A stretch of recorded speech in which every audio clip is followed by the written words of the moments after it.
Hello. Hello, folks. Welcome. Wednesday night, Techthusiasm live podcast. The home theater industry is heating up. We got some cool things to talk about tonight. We have the, I think, pretty sweet announcement of the madVR NV Core that broke this morning. Been using the Kaleidescape Strato V for the better part of a week now. We've actually watched one movie on it this past, I think it was Sunday night. Talk a little bit about that. I've been shipping them like crazy. Still have more coming in. I think like four coming in tomorrow to move on to homes. People really eager to get them. Pretty cool. Got some big channel news to announce, further expanding a little bit of the, let's say, the Techthusiasm business footprint. If anybody's got questions, comments, we got a big event happening this weekend coming up. Starts tomorrow for press, public on Friday. And of course, all of the new stuff that's been announced these last couple weeks is going to be present there. Of course, talking about Audio Advice Live. And if anybody has questions, comments, a topic that you would like to discuss, please, by all means, ask those questions, post in the comments. Let me know who's out there. Say hello. Let me know where you're from. A couple of the regulars. Expect to see, of course, a lot of the regulars. Julius, welcome. Stringcopter, hello, hello. Welcome, welcome. I'm sure more folks will pile in. I think there was just a stream that ended a little bit ago, kind of going over a lot of the details, announcement stream of the NV Core. Pretty cool stuff. I spent some wicked big money today. I say my wife and I, the family, bought a new car. So there's some new tech coming into the Techthusiasm household, automotive tech. We replaced a 13-year-old Explorer with a 2025 Explorer with the new Google-based infotainment core electronic system. Finally have CarPlay rocking in there. Our old Explorer was getting very long in the tooth. I don't think I'll ever keep a car more than 10 years again. I think that was a bit of a mistake. But in any case, it served our needs. It's always sad getting rid of a car, especially one that you've had for a long time, because I think it's like the passing of an era of your life when you've had it for so long. A lot of memories made in a vehicle, trips taken. That Explorer carted our baby children around now into teenage years. So sad to see it go, but we're kind of boring people, I guess, because we replaced a 2011 Red Explorer with a 2025 Red Explorer.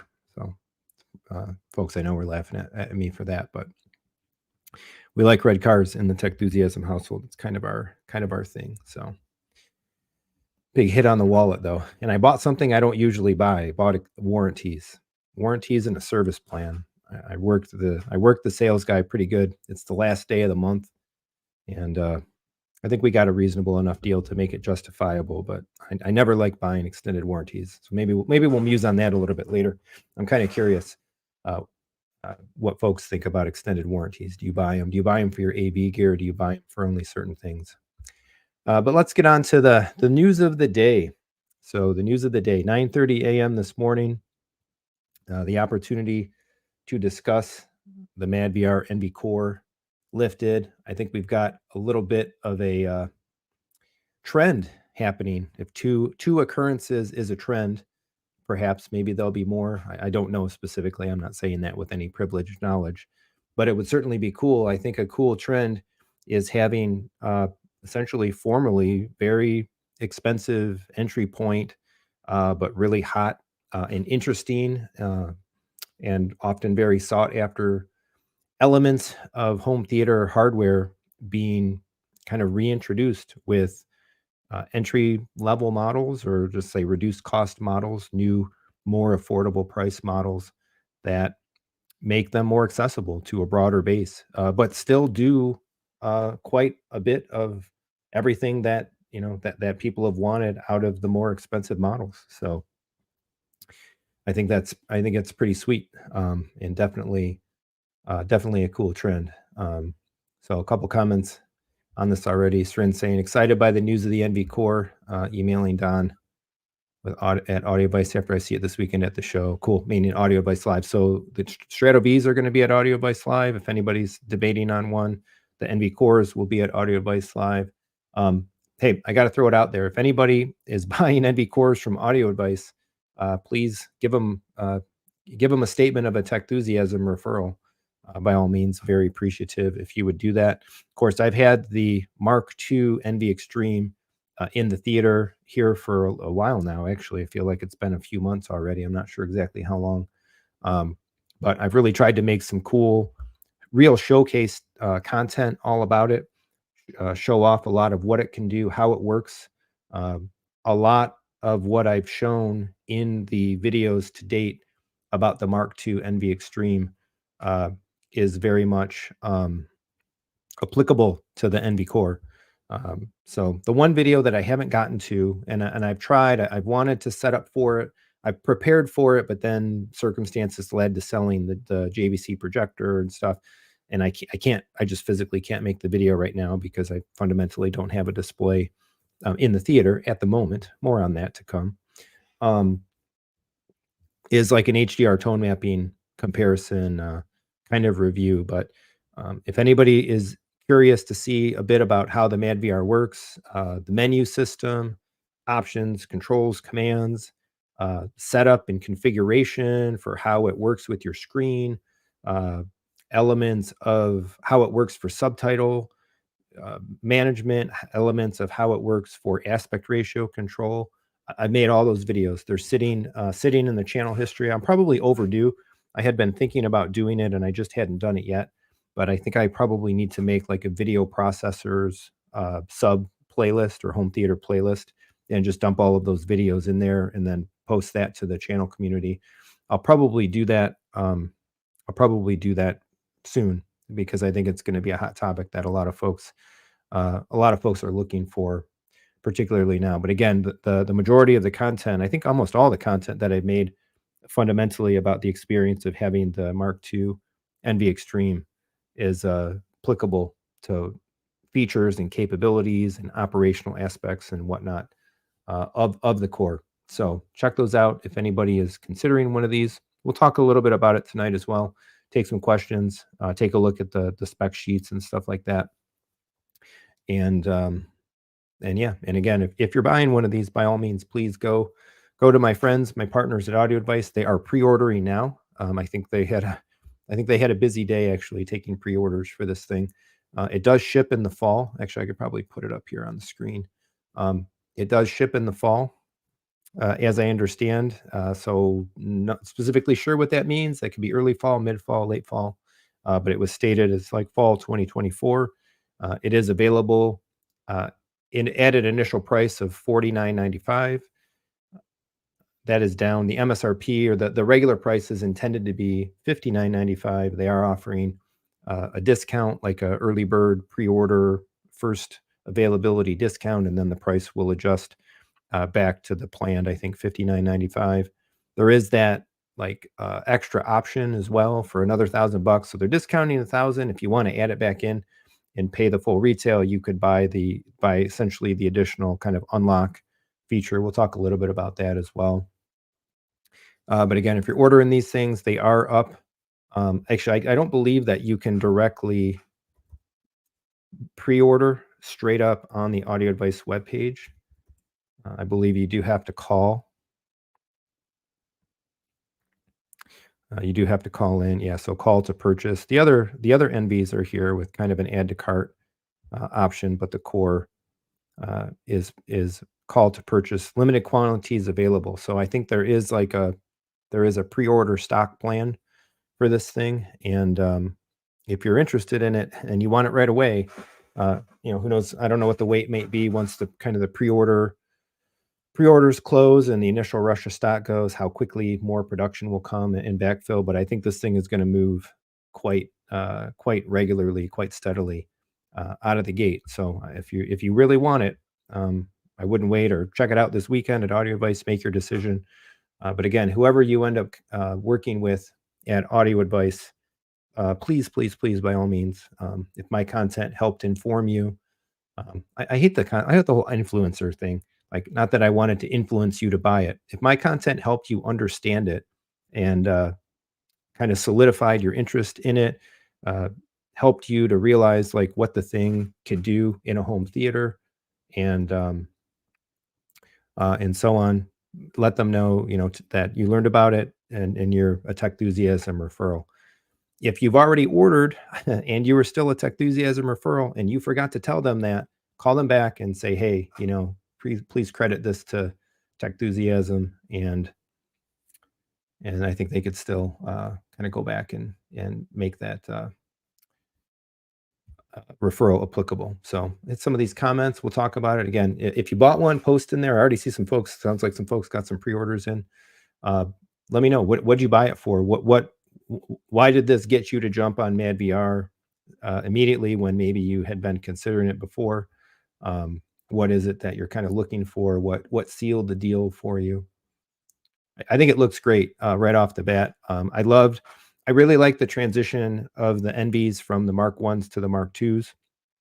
I think it changed, and I say this in a positive way. I think it changed from kind of looking like a PC-ish build to a more integrated, and I think it is well kind of it's another level up, more premium piece of home theater electronics. It looked more integrated. It looked more purpose built, and a little less PC. I think this thing looks really cool too, and I think it does. It looks very integrated. Looks very very chic. That the whole like kind of checker. I'm presuming that there's a lot of airflow kind of open there coming through the front. Of course, it's smaller, lighter. They say half the size, half the weight, half the price was specifically like in the marketing material. So a 2U unit instead of a 4U, and looking pretty sweet. See if these pictures get bigger. Yeah, so there's kind of the side or the 3/4 view. So we got like pinhole venting on top, venting on the front. I don't think there's venting on the sides. Comes with the same remote. I found the remote to be pretty solid. I love the fact that it's not IR, it's RF. Able to make good use of it. One thing that I hadn't done to date, and I hadn't made the content on yet, is getting the madVR into my Control 4 system. I had been holding off. I didn't want to do a bunch of Control 4 reprogramming unless I felt pretty good that it was going to be sticking around for the long haul for a good while. But I did actually have Dan add it in, but then I sold the projector, so we can't use the theater for video purposes yet anyway. So the back again, just so nice. I love the cases. In so many ways, like I think that like they could make a side business with a whole different name, selling these cases to PC enthusiasts that want to make like HTPC console style computers, particularly for gaming. Um, the big 4U unit, ton of cooling, really really nice looking case. And if you wanted to do like a mini gaming PC build, man, this case is just looking absolutely fantastic, clean, clean and awesome. So we have basically the same kind of stack. Looking at the back here, similar kind of stack. So not any significant hardware changes. It is running a 4060 GPU. So I think between like the core, right, the core, the Pro, and the Extreme, if I recall correctly, it's like 4060, 4070, 4080. So some differences there, of course, in that leading into the processing power and the ability of the thing to do more types of like AI type features, some of the more advanced, more computationally intensive processing features. So of course we have a GPU here, and I love the fact again that like it looks like integrated high-end premium electronics. We have like kind of a custom word I'm looking for. Basically, like custom grill on the back of the PC of the video card. Of course, it still rocks the display ports, but who cares about those? We got one HDMI output, which will be an HDMI 2.1, and then we have the HDMI input on the capture side, and then a pass through retaining that as well. 3-prong power plug, yeah, and then of course they're blanking out a variety of the unused I/O of the motherboard and such that's in there. We have LAN connection, pretty much a requirement. Some USB ports as well, and some specifically designated for the little dongles that would be used for the remote control. There's a like mini antenna style dongle for the RF remote control. Just basically plug it in and it works right off the bat. So yeah, looking clean, looking very svelte. Of course, it has a rack ears. You can rack mount it. with those little ears on the side. Basically, just unscrew these 3 screws here, screw the ears in there, and you're good to go. Good to go. Yeah. So this is the big one. Or yeah, trim off entry level coming next. So it'd be half price. So it'd be a trim off under 10K. Who knows? Who knows? We got big shows still coming up. It's cool. The flow of things that are coming again, kind of again, companies I think owning their press and owning their media cycle moments a little bit rather than kind of announcing at the shows. I think that makes a lot of sense. And there's more to come. I think there'll be more cool new stuff to see this weekend, and then Cedia is still right around the corner. Let's see.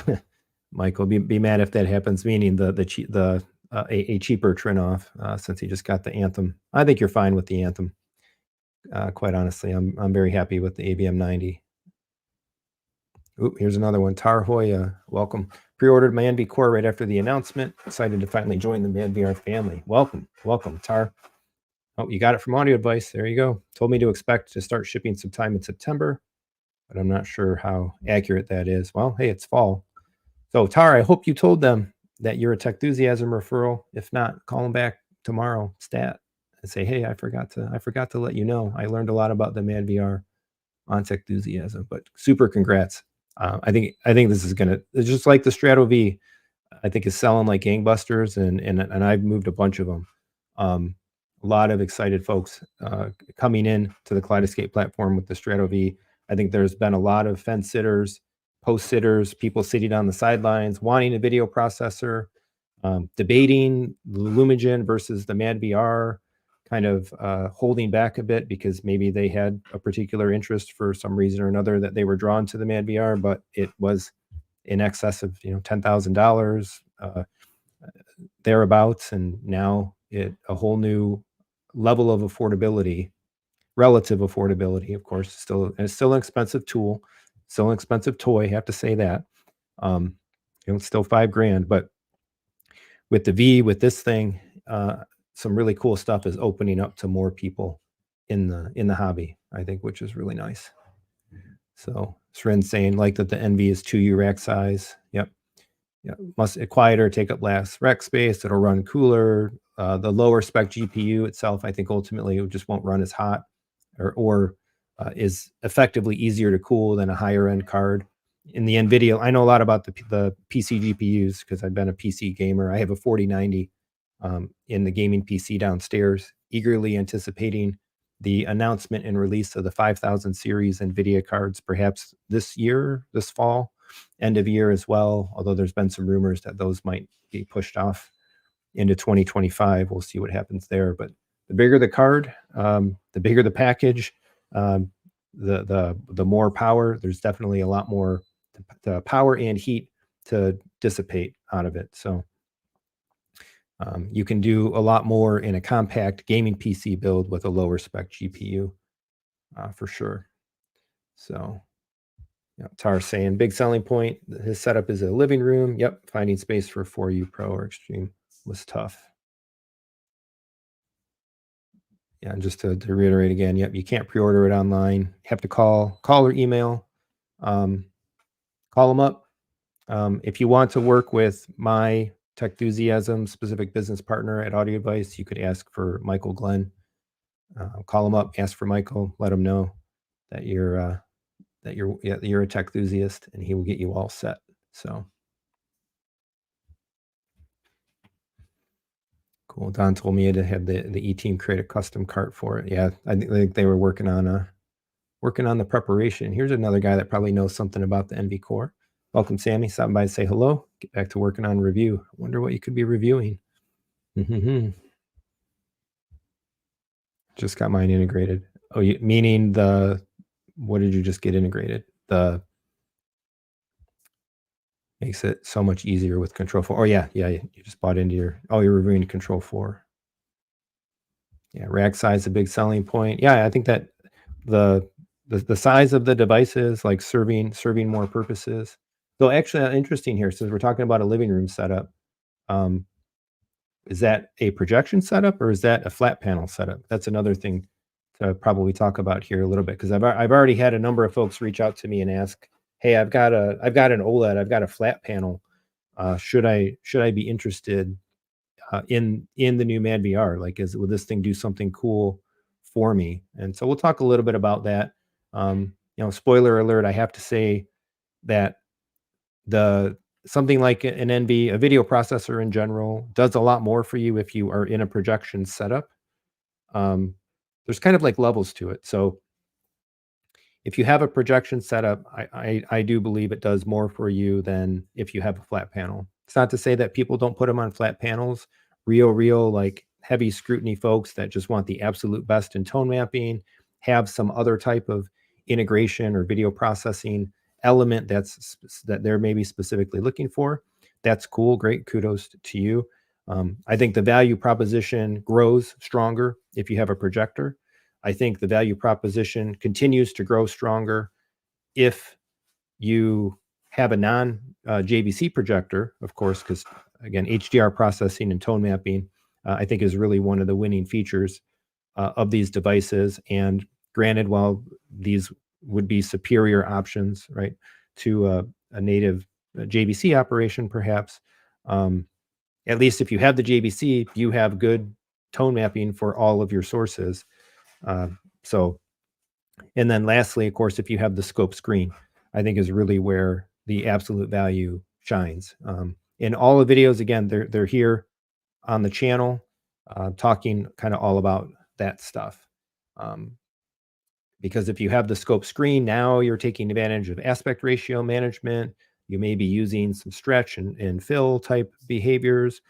You're worried about subtitles being visible when the subtitles may be below the video content off the screen.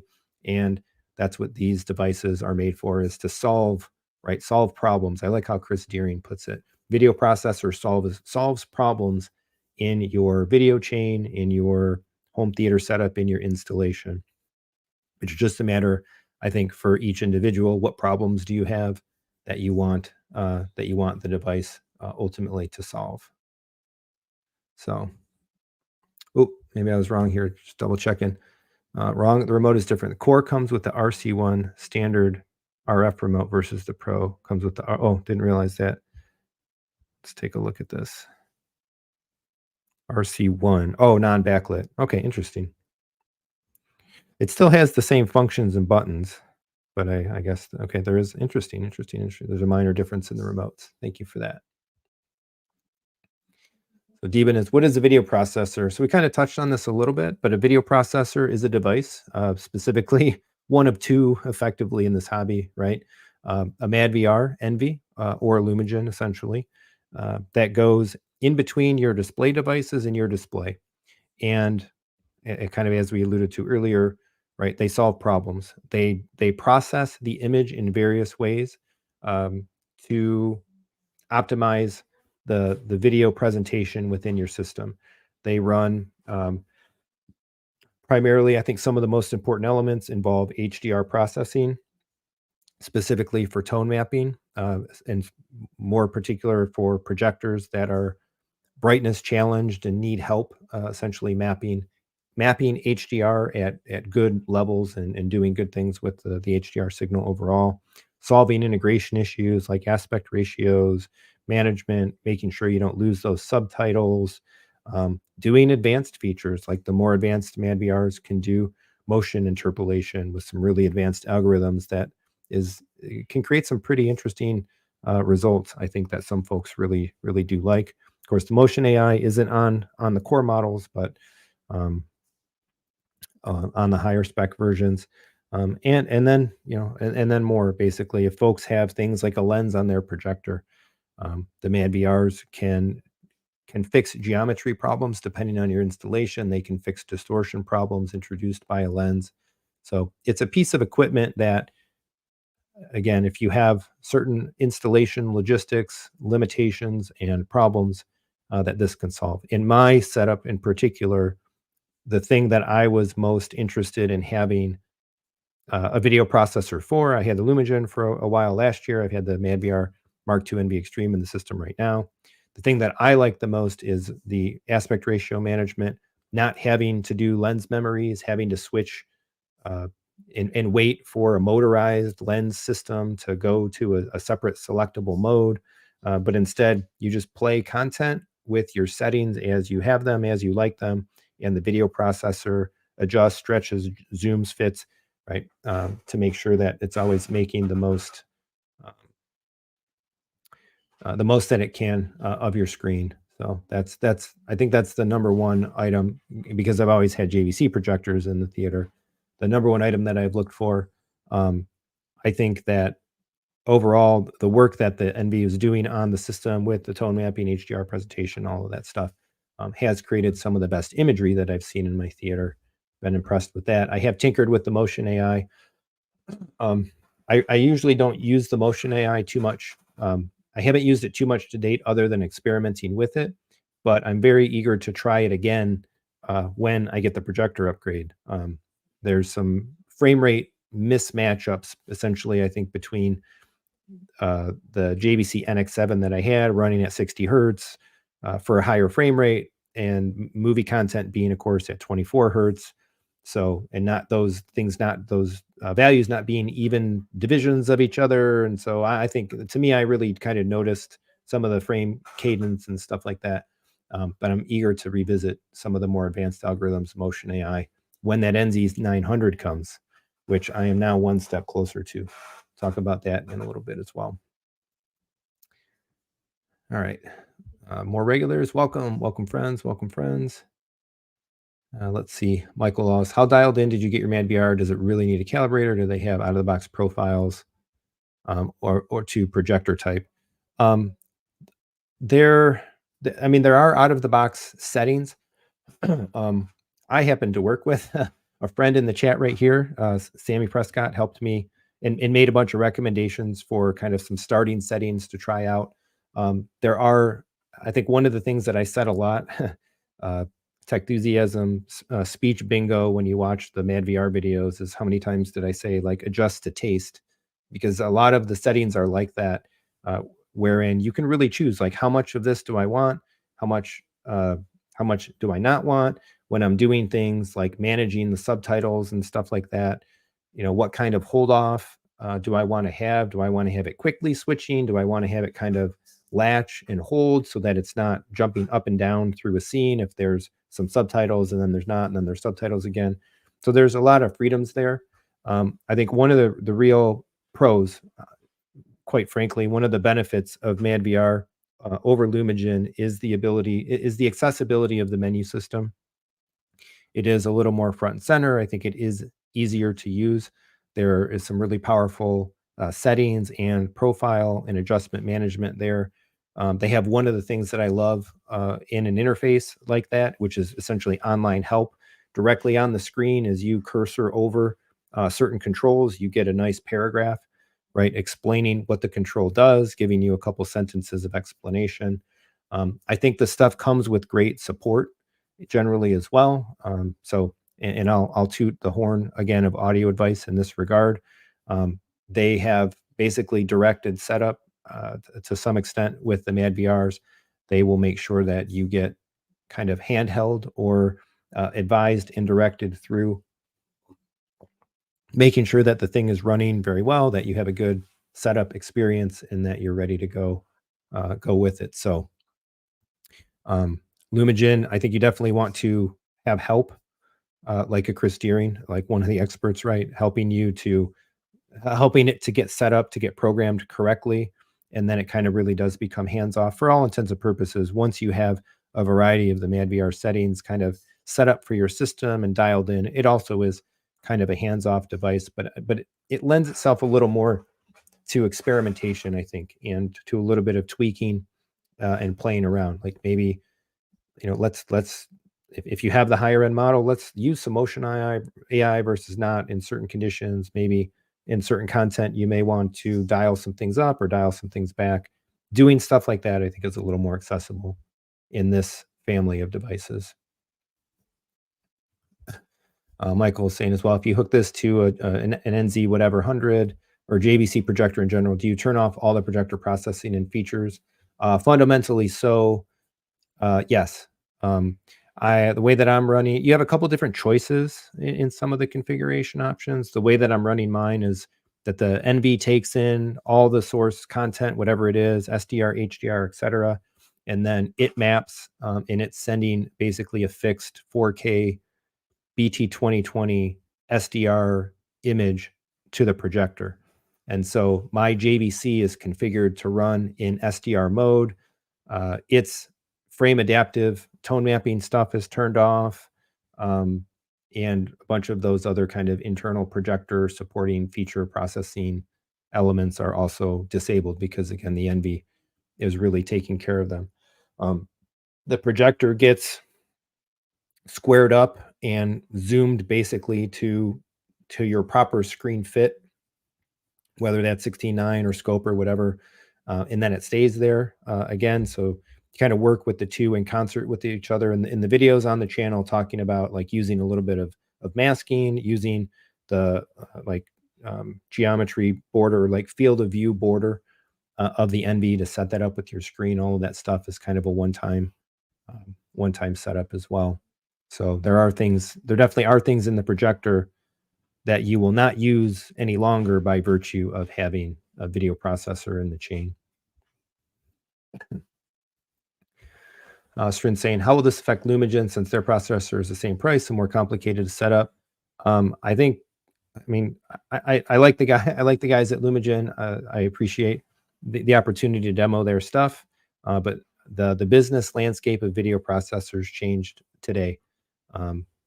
There's just no, I think there's not another way to say it. So I don't know how they will respond. Whether it'll be a opportunity for competition and they'll kind of step up, add features, build more capability. I have no idea if any kind of new Lumigen hardware is looming on the market or not.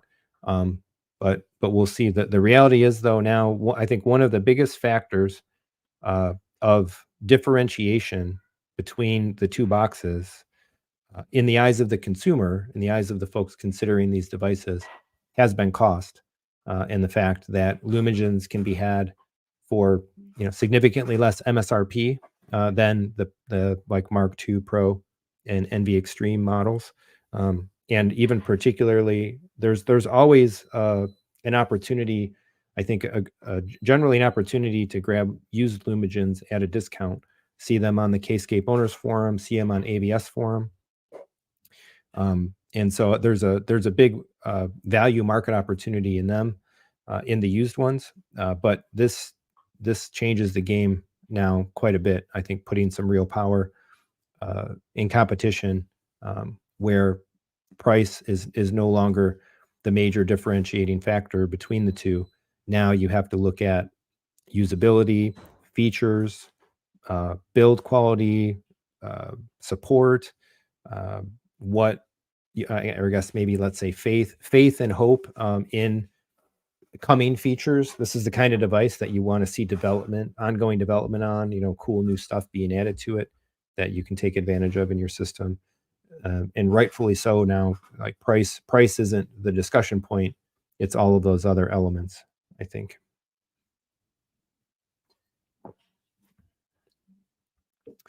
A couple folks, Angus saying, love the case design. Yeah, again, I think they could have a whole another side business just selling these cases. Let me try to get to, I want to find the email. And I wanted to get a little bit more set up before the stream started today, but I didn't have a whole lot of time. We were at the dealer for quite a while, finalizing that vehicle purchase, came home, scarfed down some dinner, and only had a little bit of time to spend some time with my son. And I chose to spend some time with my son than to do quite all of the prep that I was hoping to do for the live. So, all right, I believe we have no problem showing this. It's on the madVR webpage, and I think it is directly linked. And it was in the mailer that came out. If you happen to be on the madVR mailing list, model comparison and specifications. So we can spend a little bit of time looking at that as well. I just want to make sure to hit hit other comments first too. Okay, so Tara's putting it on 100-inch Hisense U8K. Cool. Bill, welcome. AA is close to pre-ordering in the morning. I'm gonna miss my Lumigen. Wow, so already like a displacement. There you go, firsthand.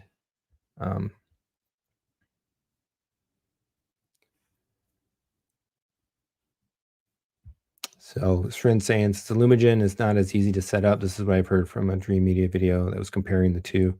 Yeah, and I have the content here on the channel. It's there. It was like last summer. I had the Lumigen and we showed it off. There's like a 2-hour live stream that I did with Chris Deering, and we showed a ton of stuff off about the Lumigen, talked about the menus. I did a bunch of other content on it. I mean, they're both great devices, but they have different characteristics to them. That's some very real differentiation. So, all right, we'll talk a little bit about the K-scape as well. I'm going to actually start this question. We'll come back to it since we're talking madVR right now. Oh, here we go. Sammy's got the goods as well. RC2 is different, slightly different button layouts. Okay. Oh, you know what? Actually, now to think of it, I think the RC2 has 6 color buttons, not 4. The remote, if I recall correctly, the one that I've got in the basement with the Mark II Extreme. Yeah, cyan and magenta buttons, accelerometer, backlight, etc. Early Mark II shipped with the RC1. New ones shipped with the RC2. But mine is backlit. Yeah, mine is backlit.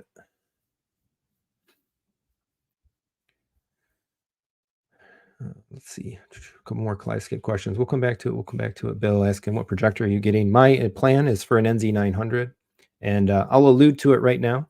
Techthusiasm has added JVC to its official list of directly accessible brands and models. So I am now a authorized direct JVC dealer in addition to Kaleidescape. So not looking to be a whole come to your theater and build your room type thing, but again, there remain some devices out there that I think I feel particularly close to the products, that I know the brands really well, and I feel that I can offer really great service and support. So that's my big news announcement. We'll come back to that maybe a little bit later as well. If you want a JVC projector or a Kaleidescape, I can now do both of those directly myself. AA saying, I have a sub $2,000 projector that does 4K and 3D. Does this only really work with expensive projectors? Any benefits to 3D? No, I would say actually the general sentiment is that these video processors do amazing work with less expensive projectors in order to like pull more, a lot of the value benefit to the picture quality, the tone mapping, all of that stuff is coming from the processor. So you might actually see even a bigger jump in fidelity. Maybe Sammy can comment as well. I'm not sure on the 3D side, what and how the NVs manage or not process for 3D. So just because it's something that I haven't used, I don't have never had my projection room set up for 3D. Not something that we've been getting into. Bill, you think it'd be worth upgrading from the NZ9 to the 900? I haven't seen a 900 in person. I look forward to seeing it this weekend at Audio Vice Live. I presume that that's the projector that will be certainly in the main JVC room, if not in a couple of different of the theater setups. I think they actually have 11 multi-channel home theater setups going on at the show this weekend. As it turns out, basically I guess there might be some folks out there that have NZ9s debating if they should upgrade to an NZ900. That's one question. If there's folks out there debating, like, should I buy an NZ9 or an NZ900? As far as I have been able to see so far from the information that I now have access to, like the NZ9s are the discount NZ9s are no longer available. So essentially the NZ8 and 9 are end of life. If you're going to buy those models, you're going like secondhand or used market. And whatnot to get them. You could still save a nice penny in order to do that. But I don't know that I feel fully qualified to answer this question yet. I have seen an NZ9 before. I saw it at Audio Vice last year. I'm really curious to see the 900 in person. My decision to buy the 900 is definitely influenced by the channel. I want to have the latest model by the channel, by wanting to be able to showcase the latest model, show off the latest model, be able to speak to the latest model, be able to speak to the flagship model.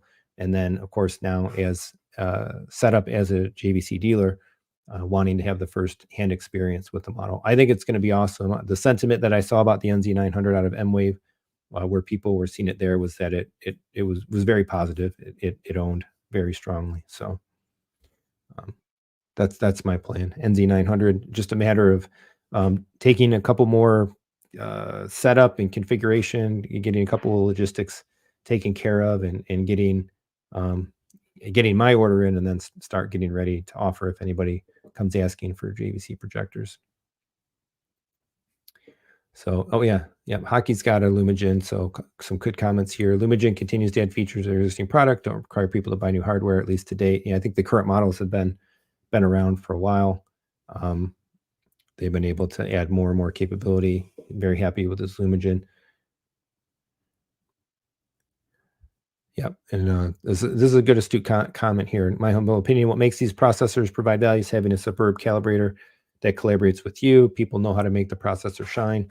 Yeah, most people are not experts in calibration and some of the more advanced setups. So, and this is, I mean, Chris is the guy. You're going to buy a Lumagen, stick with Chris. He'll take care of you, right? Or somebody else that knows the Lumagen, of course, very well. There are other great folks out there. Um, that can provide calibration, setup services, and whatnot.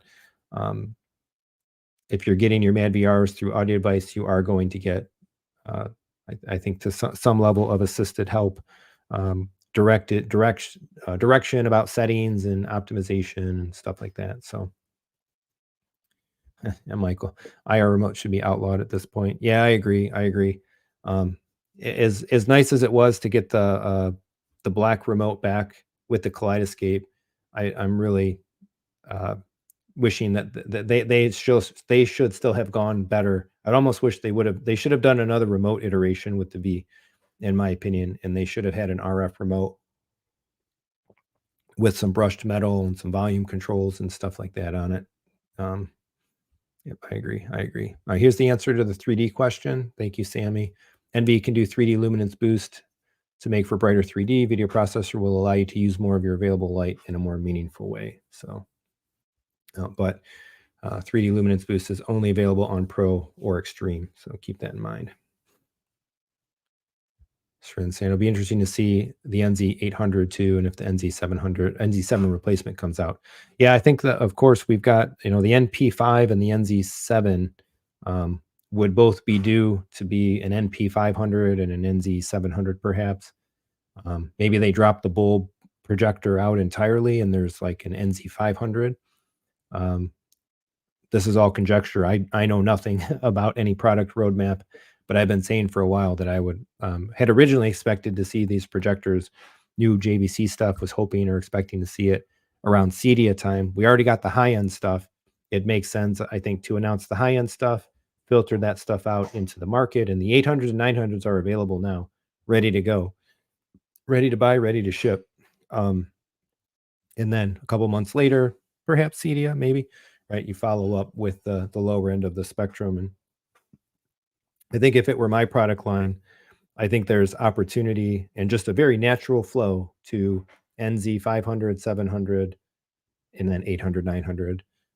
And maybe there's still some folks out there that really want bulb projectors, but if they could make an NZ 500 laser model to displace the NP5 and stop bulbs altogether, I think there's probably a lot of engineering and manufacturing value and benefits and enhancement and stuff like that.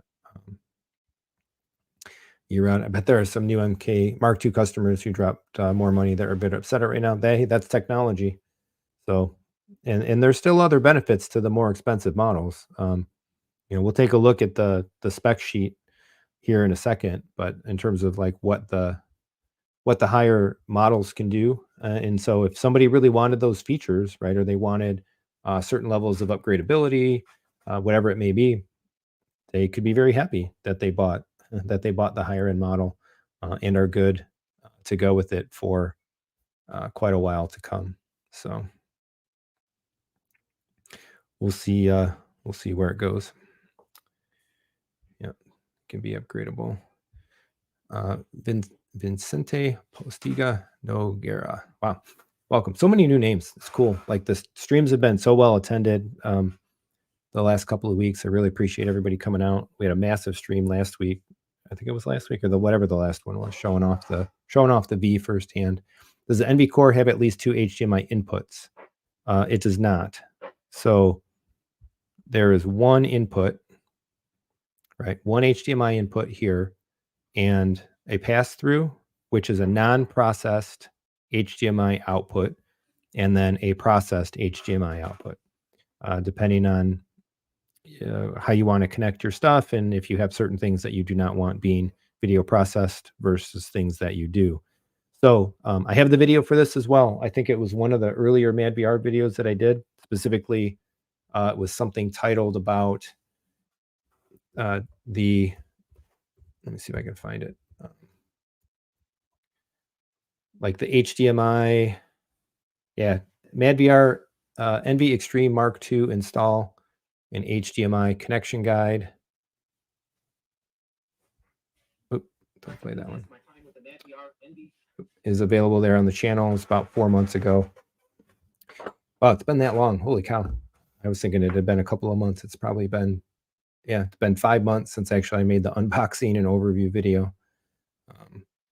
So if you just search for Techthusiasm in madVR, you'll see all the videos. There's an installation HDMI guide, talks about that, talks about why the I kind of prefer this as well. I would rather run my sources through my preamp and then have the video processor be the last thing in the chain before the display. Do the HDMI switching through the preamp and run it that way versus a different way. So there's an unboxing and overview there. There's one all about HDMI sync speeds and how you can use certain settings and stuff like an Apple TV and a Kaleidescape to either reduce or eliminate. Basically, with an Apple TV, you can actually eliminate black screen syncings. Had a video about the nonlinear stretch and constant image height theater setup, stuff like that. Black bar and subtitle detection guide. So menus and settings guide, that was a longer one 4 months ago. Went over the entire menu set of the NV. So we're curious why you need more than one HDMI input on the NV if you would be switching through some other componentry that would be ahead of it. Yeah, Tar saying the core premium makes you wonder how long the Pro will remain relevant. Seems like the smart move is either get the core or jump to the extreme. Yeah, it depends on your wallet. I think you just have to decide what features you're looking for and what you value the most. Piper, why don't people talk about Anthem? Because we've had too much other stuff to talk about. These last couple of weeks have been dominated by Kaleidescape and now madVR. It's the talk of the town. I am curious to see if anything comes out of Anthem, either this weekend at Audio Advice or at Cedia in a couple weeks. But my love for Anthem remains undiminished. Still happily running my STR, my AVM90, and my MDX16. So, saying thanks is all cool info. Thanks, Jay. Thanks, Sammy. Yep. Yeah, our pleasure. Love talking about this stuff. It's fun.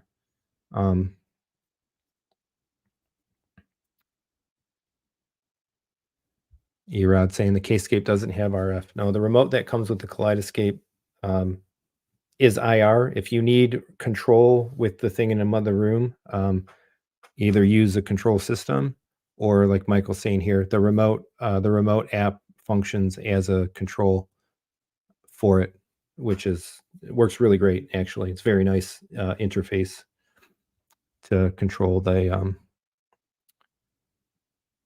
Kaleidescape if you're not in IR range.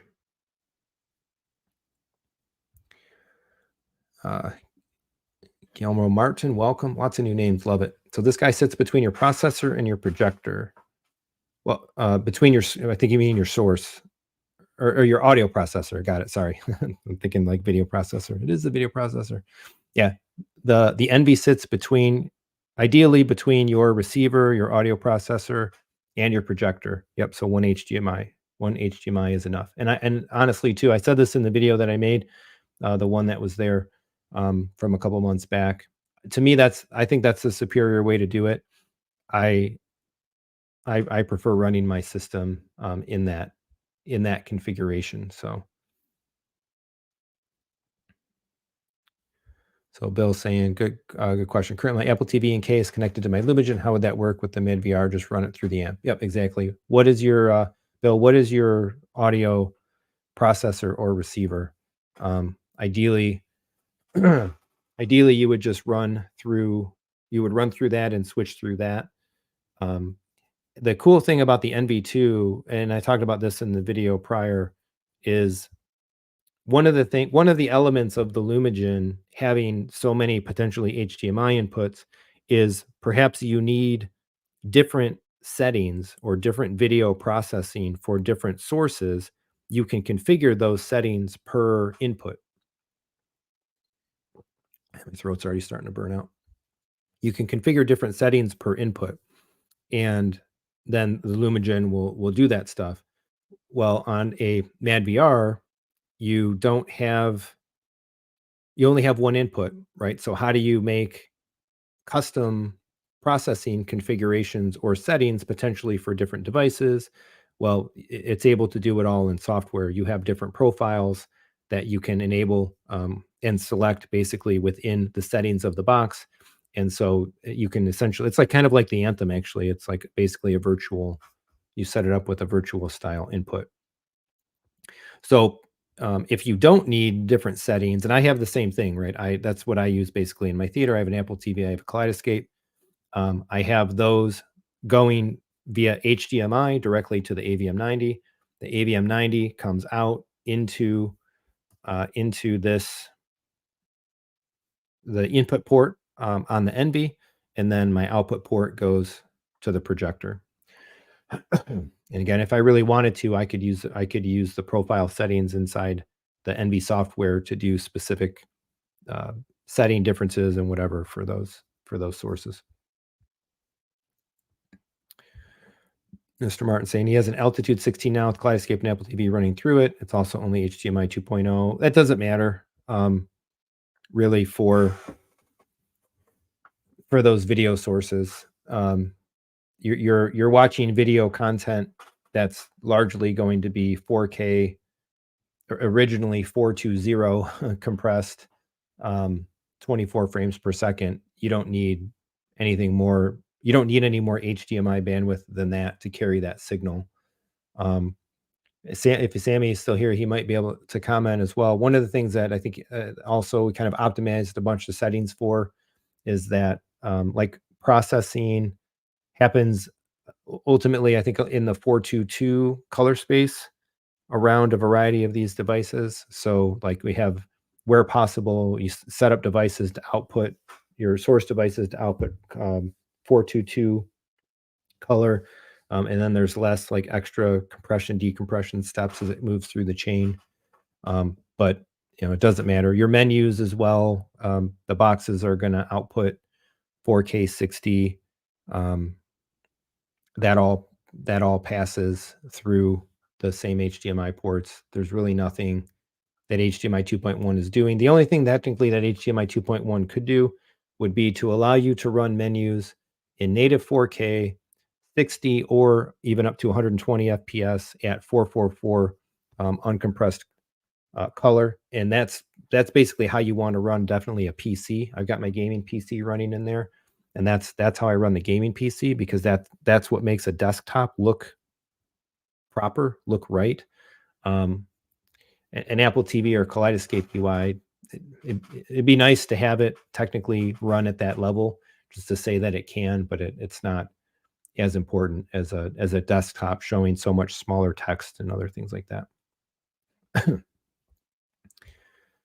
Angus asking, if I'm buying a mini LED TV and getting the NV core, would you recommend spending less money on the nicer quality TV and more on this for processing? No, I would buy the best TV that you could get, that you feel good about, that you're going to stick with for a while. And again, you can get these for flat panels. Um, you can take advantage potentially of some features. I think you got to make sure you have some real good reasons why you would put these in the chain. Um, Depending on the television, the brand, its own features, its own level of HDR processing, stuff like that. But keep in mind, like that a 16:9 television doesn't need aspect ratio management, it doesn't need subtitle management, it doesn't need geometry and correction and barrel distortion correction, right? So there's a more limited element of features that you may want to take advantage of, which could be more focused towards things like the tone mapping processing. Maybe you do have some older sources and things where you would upscaling um, and some other kind of like image cleanup type stuff, depending on what you're using and what your sources are. If you go for if you go for the higher end version, right? Not the core. Maybe you want motion AI. You want to crank up the motion AI. That would be some reasons, I think, to use it. Oh, interesting. So I don't use a processor. I have a Kaleidescape and an Apple TV. Each of the two inputs of the JVC NZ9. I don't want to include a video processor and a switch. No madVR. So how do you do your audio? Oh, Apple TV. Oh, you have like the Apple TV X thing. Interesting. So how do you do your audio? Are you taking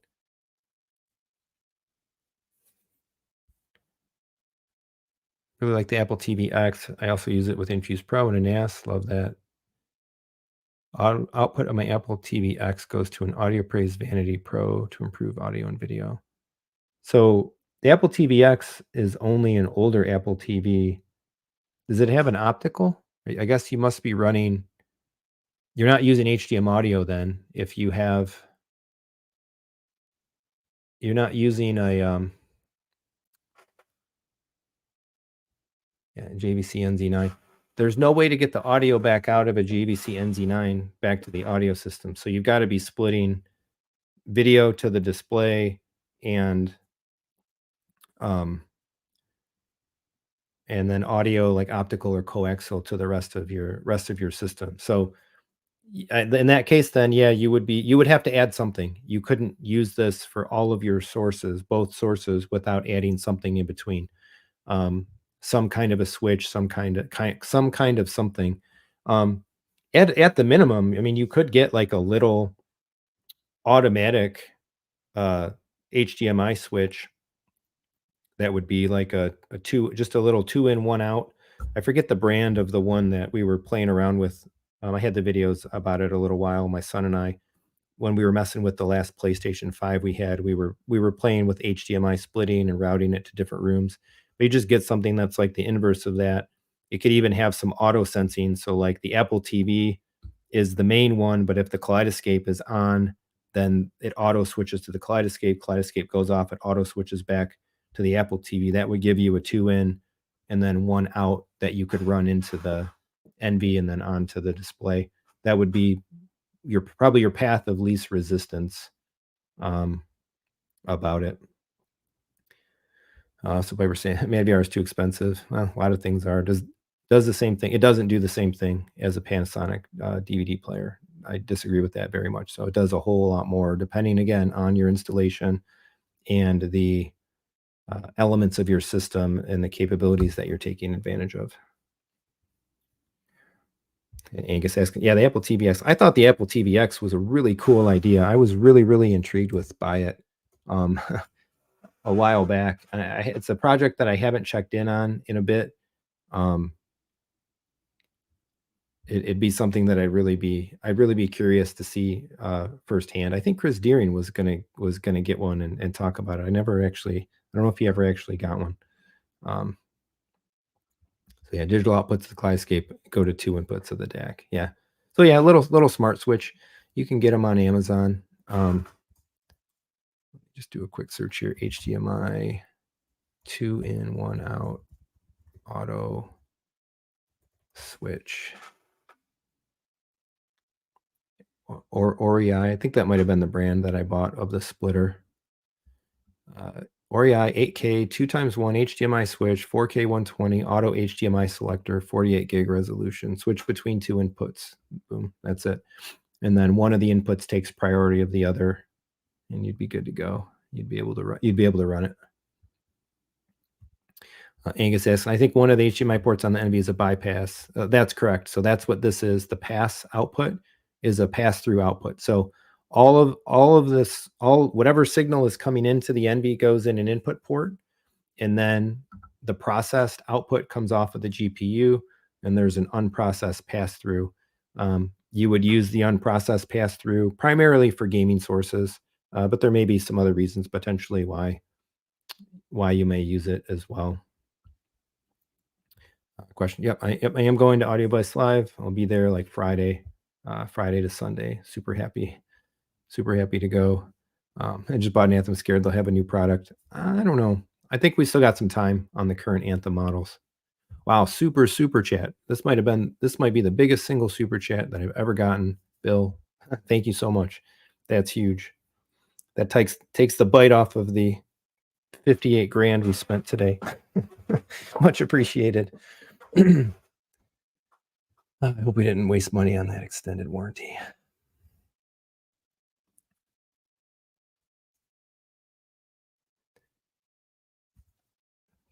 Hamza saying, have you checked out the Sony Bravia 985? No. I haven't really even thought about a TV upgrade this year. To be determined. There's been too much other stuff going on, and the projector is my focus. So, but I think the Bravia 9 from announcement and specs was looking sweet. Yeah, Piper bought an LG G4. Yeah.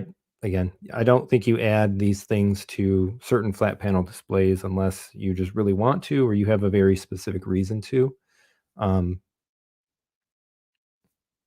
I think they really shine in projection setups, certain other types of in specific projector setups and whatnot. And I really like having it. I really love having it in the theater. It does a lot. It does a lot of work in my theater setup. By virtue of having the scope screen and all of that sort of stuff. So here's their spec sheet.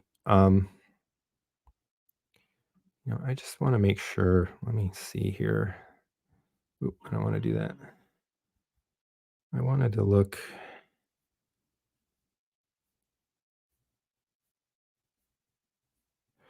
If you do want to know more about the NV stuff configurations, they have a ton of really good support information down at the bottom of the webpage. There's a bunch of links all about it, and they have recently put out more like learning training materials and stuff like that are accessible even to the end users.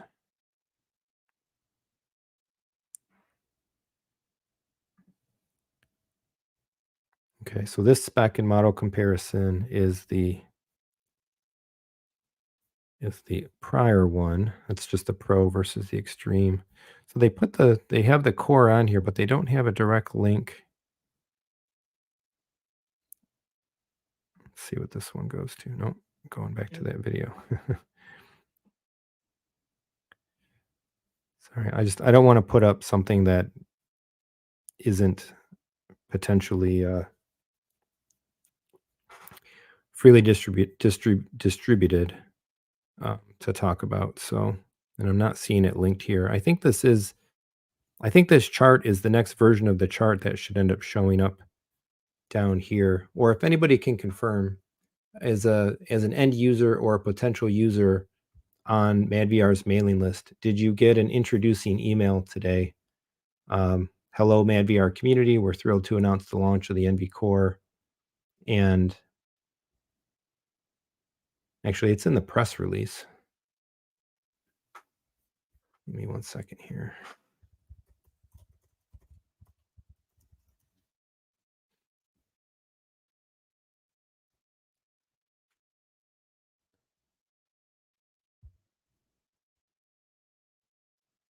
Compare NV models and features here. Okay, all right. confirmed. This is publicly visible on the webpage. So this is the new comparison sheet. So maybe we'll just spend a minute. We'll run through this a little bit, right? So top section, HDR tone mapping features supported by everything. And again, the core has the option of this premium pack. It's like $895 or $995 extra. So to go from the core unit itself with the premium pack gets you the stuff in this column here for an extra $1,000 basically, and then onward to the Pro and the Extreme. So I think this right here is kind of the money section. Again, particularly even if you're going to be hooking this thing up in I'll go ahead and link this actually as well. If you're going to be hooking this thing up to a flat panel. So there's the link. If it's a little hard to read on the screen, you want to open it up, you can kind of follow along. But again, I think a lot of folks will be buying this even for flat panel installations, right? For this capability right here. Motion handling, right, as well. Maybe something else that you want to take advantage of. AI-based upscaling. All of this stuff works on the core. But if you want super upscaling, 8K upscaling, you want motion AI, you're going extreme, right? Super processing intensive stuff. You need the GPU and the compute power to perform it. All right, next section here, aspect ratio management, stretch, define and fit, image shift, convergence correction, instant aspect ratio change, black bar detection, subtitle management to fit subtitles by dynamically resizing the image, all available on the core. All available on the core. And again, to me, these are some of the most important features that I take advantage of with having a madVR in the system right now. Not doing lens memory, shift and recall, but getting all of this stuff done for you in the in the image processor itself. Now, there's some extra stuff down here, right? Dynamic subtitle overlay, reposition subtitles without resizing the image, gets you into that premium pack and beyond. Automatic activation of JVC and Sony lens memories via IP control, right? Next level up. So that there is some things being worked on basically to kind of have the NV be a little bit of a intelligent command center for the things that it's connected to or connected to it. Artifact reduction and edge texture enhancement. These things are like by taste. Do you want, depending on what you're watching, right? What type of content you're watching, maybe you want some of these image enhancements, maybe you don't. But you can see what's available. A couple of these elements available on the core, some of them premium pack and higher. Advanced calibrations, 3D LUTs, access to the we were talking about here, the NV Academy online, right? All those learning resources. I think really, really cool stuff. I do plan to go through all of that curriculum myself. I just haven't had the time. I haven't had the time to do it yet. But I'm looking forward to diving through all of that material, right? They're all running the same interface, highly intuitive user interface, true plug and play installation in minutes. The ability for like your dealers, authorized dealers and stuff to remotely support and access the device. This is pretty cool for remote support and administration. IP controls built in. I haven't really dove into this yet, as I said, but the madVR is now in my Control 4 system. And once I get the projector set up, we'll see what kind of cool programming and tweaks we can take advantage of. So a lot of these features, again, included in the core. Getting up to the premium pack or higher gets you some additional gear integration and control capabilities. Some of these things do have footnotes, so be aware of that. You might want to read some of the fine print down at the bottom. Here's a difference in active profiles. I mean, 50 profiles on the core. How many do you really need versus unlimited? I would call 50 to be basically virtually unlimited profiles. I think ultimately I'm using one profile in my madVR. Built-in test patterns. This is a cool feature. I showed this off in one of the videos. You can pull up like calibration test patterns and stuff like that. So you're setting things up, you want to measure your nits, whatever it may be. I like having that stuff built in. Um, Custom fan curves are only available with the premium pack and higher. And here's the remote difference: RC1 with the core, RC2 standard versus backlit, RF and IR, but they're all RF. So that's really what you would ideally want to do. Max output resolution, again, all up to 4K 120. And supported max input formats are the same across all of them as well. So here's kind of some of the interesting part that I alluded to in the video this morning. I didn't make a super comprehensive video this morning. I just kind of wanted to get the news out. Didn't have a lot of time. Um, but this is some of the stuff that's coming, product roadmap, some of the things that they're working on, right? AI-based 4K HDR dynamic tone mapping processing. I wonder what that's going to do to the HDR results. Is that gonna super power up even more? Put the HDR processing of the Envy on another level? We'll see. Pretty cool here. Gaming mode, lower latency processing for the people that do want to run a gaming system through the video processor. Right now, you really can't do that. There's a couple 200 milliseconds or so of latency involved with the Envy. But if it can get engaged in a lower latency mode, that can ease the setup connections. You wouldn't necessarily have to use the pass-through port anymore. And again, a variety of these things are coming to the core. Pretty cool. AI-based motion adaptive deinterlacing, really leaning in right to a lot of this AI-based processing and capabilities. Additional undisclosed basic algorithms and features. So they're basically just reserving the fact to say, hey, more stuff is coming, right? And then we get into other more, some specific and some kind of more veiled type of product roadmap features. Warranties, 5 years on the high models. The only one that will get paid hardware upgrades is the Mark II. Keep that in mind. And then the warranties, basic core, 2 years. If you buy the premium pack, you are kind of buying extra coverage, extra warranty, up to 4. And then there's some other just details and specs down below. Again, the core is a 2U versus a 4U. If size matters, rack space matters, stuff like that. Of course, they have the same, fundamentally the same widths, because we're kind of have the rack kits and rack mounting considerations for each of them, but significant differences here in depth. Was at about 4 inches less deep, as well as height, half the height, weight, and so on. 23 pounds, 46 pounds, and then here's all the or a variety of the footnotes that may need a reference. I like that they put the rack ears in the box. Thank you, thank you for that. I can't stand when a device is meant to fit a rack and all it needs is little ears, and the companies make you buy the ears separately. It's one thing to buy like a shelf, something like the Kaleidescape rack kit is sold separately, but it's literally like a full size shelf specifically for putting multiple units in, stuff like that. It wouldn't even fit in the box of like a Strato C or V anyway.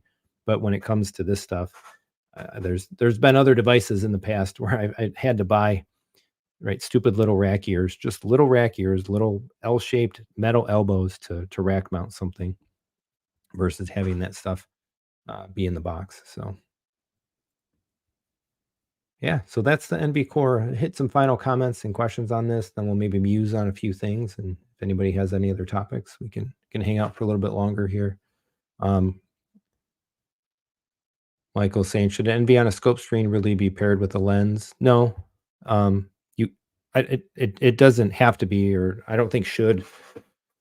I don't think should is the right word. I happily take full advantage, significant advantage of the processor without having a lens. I don't know if I'll add one or not. Probably at some point I will, just because it's something that's next available. It would be a next step. But definitely a video processor helps you maximize the use of a lens. But I don't think it has to be a should to provide significant value. Deben is asking, how do you unlock the premium pack? Yeah, Michael, you got it. It's a additional software license, so pay the money and get the value.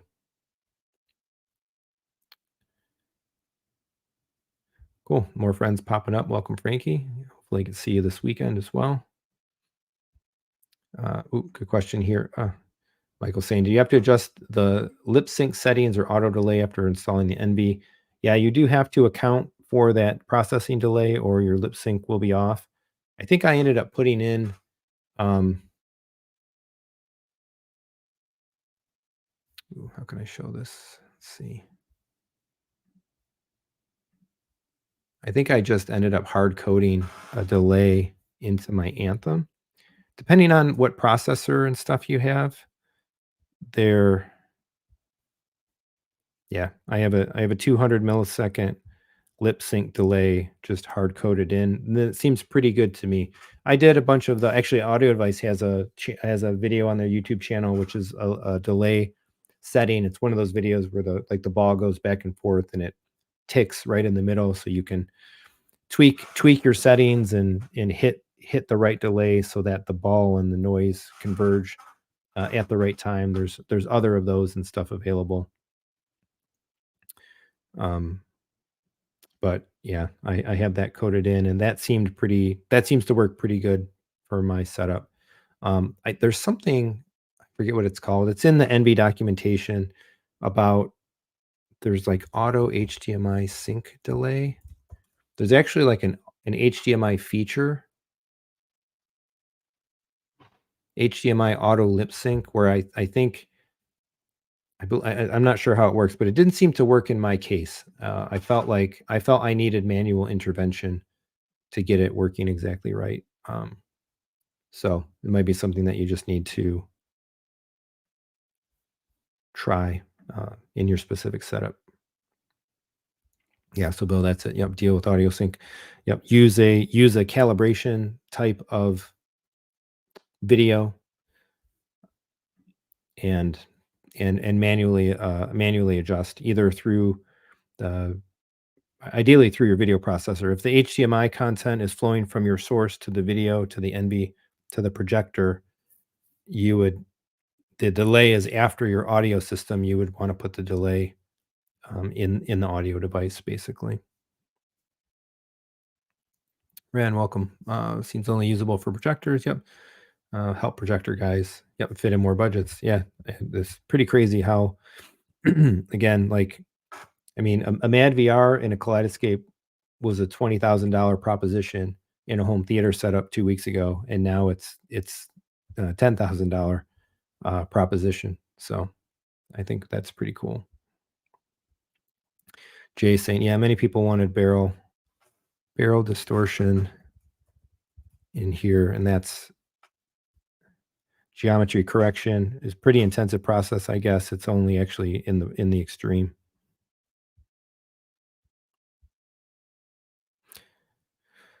Depending on your setup with or a given projection setup, lens presentation, and so on. I think some of those issues may be more pronounced at times than others.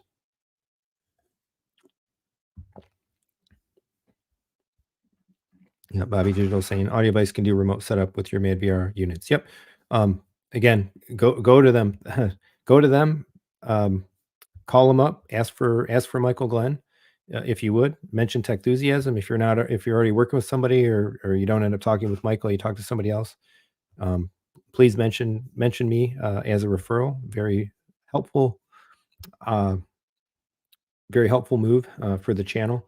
But I mean, they'll hook you up, they'll set you up.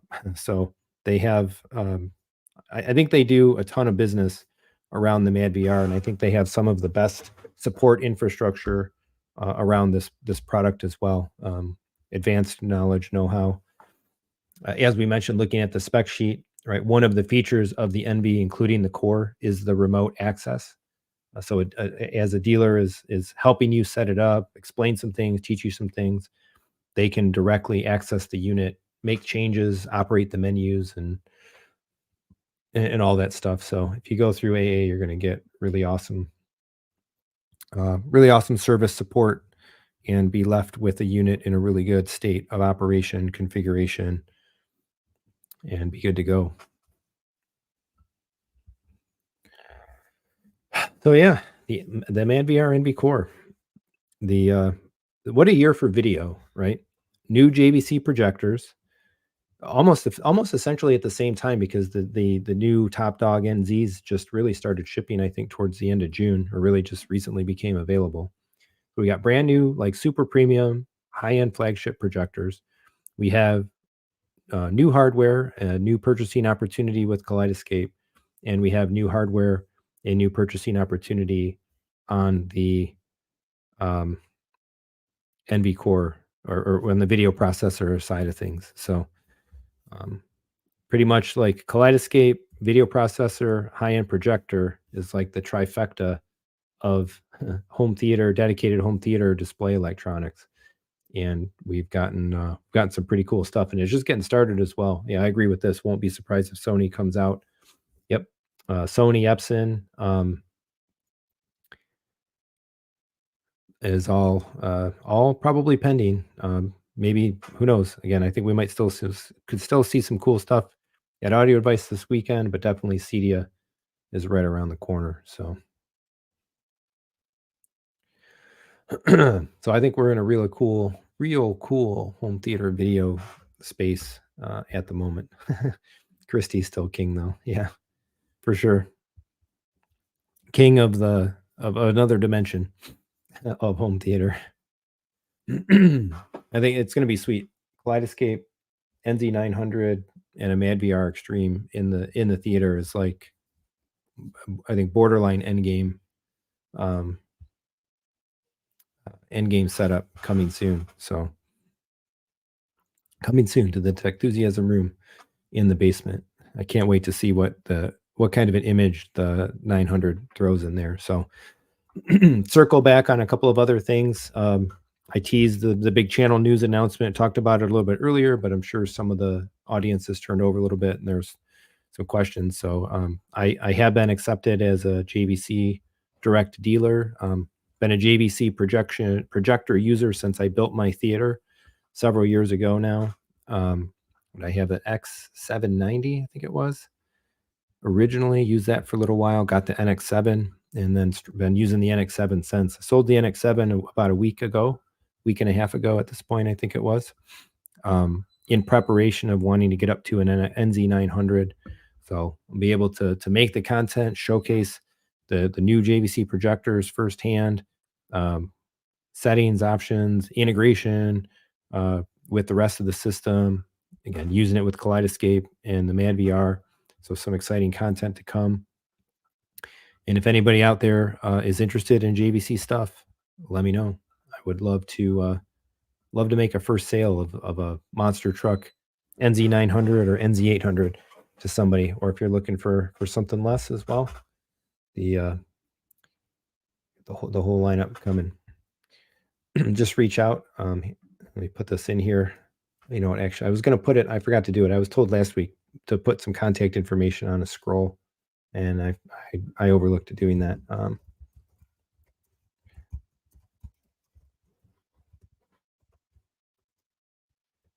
So let's just put it in the chat here.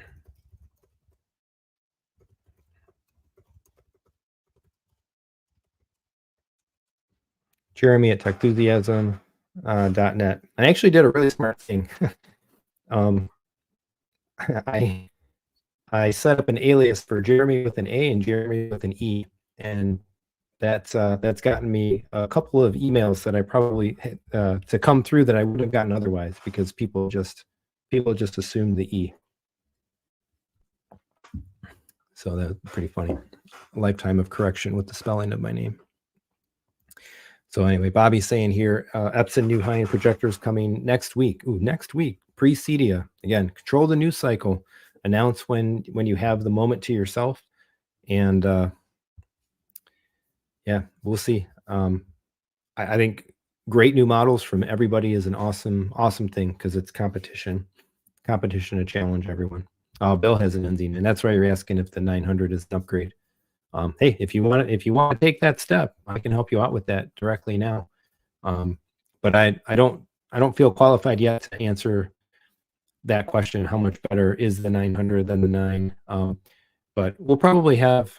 I think I'll probably ask some very qualified friends that now that the projectors are out, that folks have seen more of them.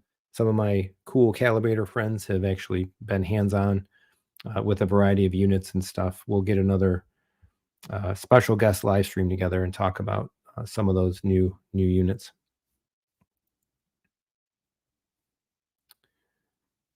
But yeah, I think we're going to see. I mean, everybody has to. It's time for everybody to step up, not just JVC, Epson, Sony, etc. But hey, again, if you're looking for the JVCs, let me know. You're looking for those Kaleidescapes, let me know. Help you with either one. So we did do our first movie on the Kaleidescape Strato V. Again, as the theater remains down, all of our content consumption is going on in the living room back there. We watched Guardians of the Galaxy 1. That's where we're at in the Marvel Cinematic Universe with the family right now, making our way through. Avengers: Age of Ultron is next. Kids are super excited for that. We just literally, my son and I, wrapped up tonight the last couple of issues of original Avengers mid 1960s. I think we're at like 1967, like 67, 68, where Ultron debuted and Vision debuted. So he's really jazzed to see the Age of Ultron movie now. We wanted to make sure to get through those original issues before we watched the movie. Pretty cool. But so I think the Strato V is looking pretty solid. I have talked to a bunch of folks. I've shipped a bunch of them. I have more on the way, and I have a variety of folks that are kind of still ready to kind of go over the hump and commit to grabbing them. So my experience so far is that it's been a killer product for the brand and with a tremendous amount of interest. My experience using it has been solid. So we downloaded Guardians, we watched Guardians. I'm cool with the kind of the mini UI, just to manage a couple movies. I think I downloaded a handful of films that I may want to watch next. Basically, it's what I'm kind of keeping resident on it. Although I've had no time otherwise to even consider watching a movie, and I won't for days or weeks to come anyway. Especially with the show this weekend coming up and stuff, being on here tonight. Extra activities and stuff going on around family and kids activities and buying this car and all this stuff. But I have to say, I've never seen, I mean, Guardians look fantastic. Dolby Vision to the LG OLED in there, man, just awesome pop, awesome color, razor sharp, super clean. Audio, of course, was top notch, lossless audio. So really good. The only thing we didn't have was 163 inches of scope immersiveness like we get downstairs. But picture quality is just absolutely off the charts. Fantastic. So if anybody's looking for them, let me know. Oh, interesting. So Bobby here saying, so this is what I've heard as well, right? Seeing the 900 at M-Wave better than the NZ9. People's mouth hit the floor with how beautiful it looked. I've seen a lot of that sentiment. I didn't make it to M-Wave. We already had a standing family activity that weekend, and I wasn't able to go. But I have seen this in a number of places, like this specific sentiment. So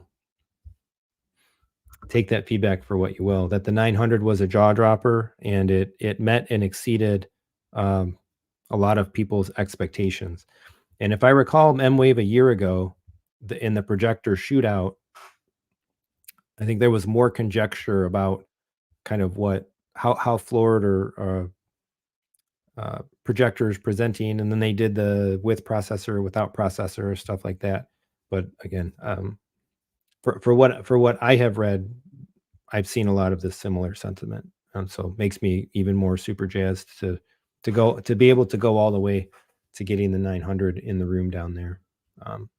And it will probably be in there for a while to come. So after this, I hope they take their time, a nice long while before there is any type of a successor model coming. Hockey saying, "Oh yeah, Quiet Place Day One." I've never actually seen. I really like Quiet Place One. My wife and I watched it way back, whatever, when it came out at home. Watched it in the theater. Watched it on Kaleidescape. I love sci-fi, freak, scary kind of movies and stuff like that. Alien vibes. But we never did actually make it to watching the second one. But at some point, I'll have to catch up on the second one. And an origin story for that movie universe is definitely something that um, gets my interest.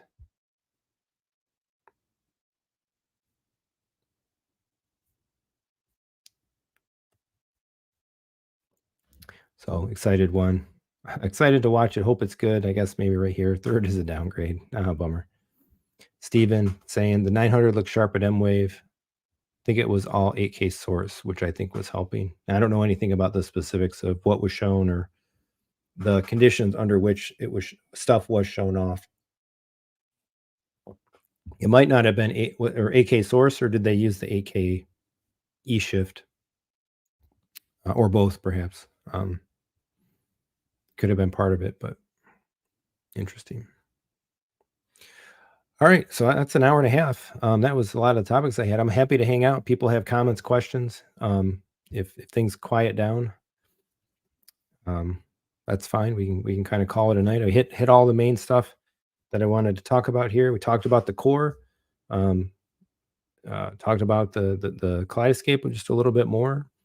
Talked about the new business endeavor. Folks looking for JVC projectors. That was kind of my lineup for tonight. And the audio device live this weekend. Of course, if you're there, take look for me. I'll wear some Techthusiasm shirt. Hopefully, see me coming a mile away.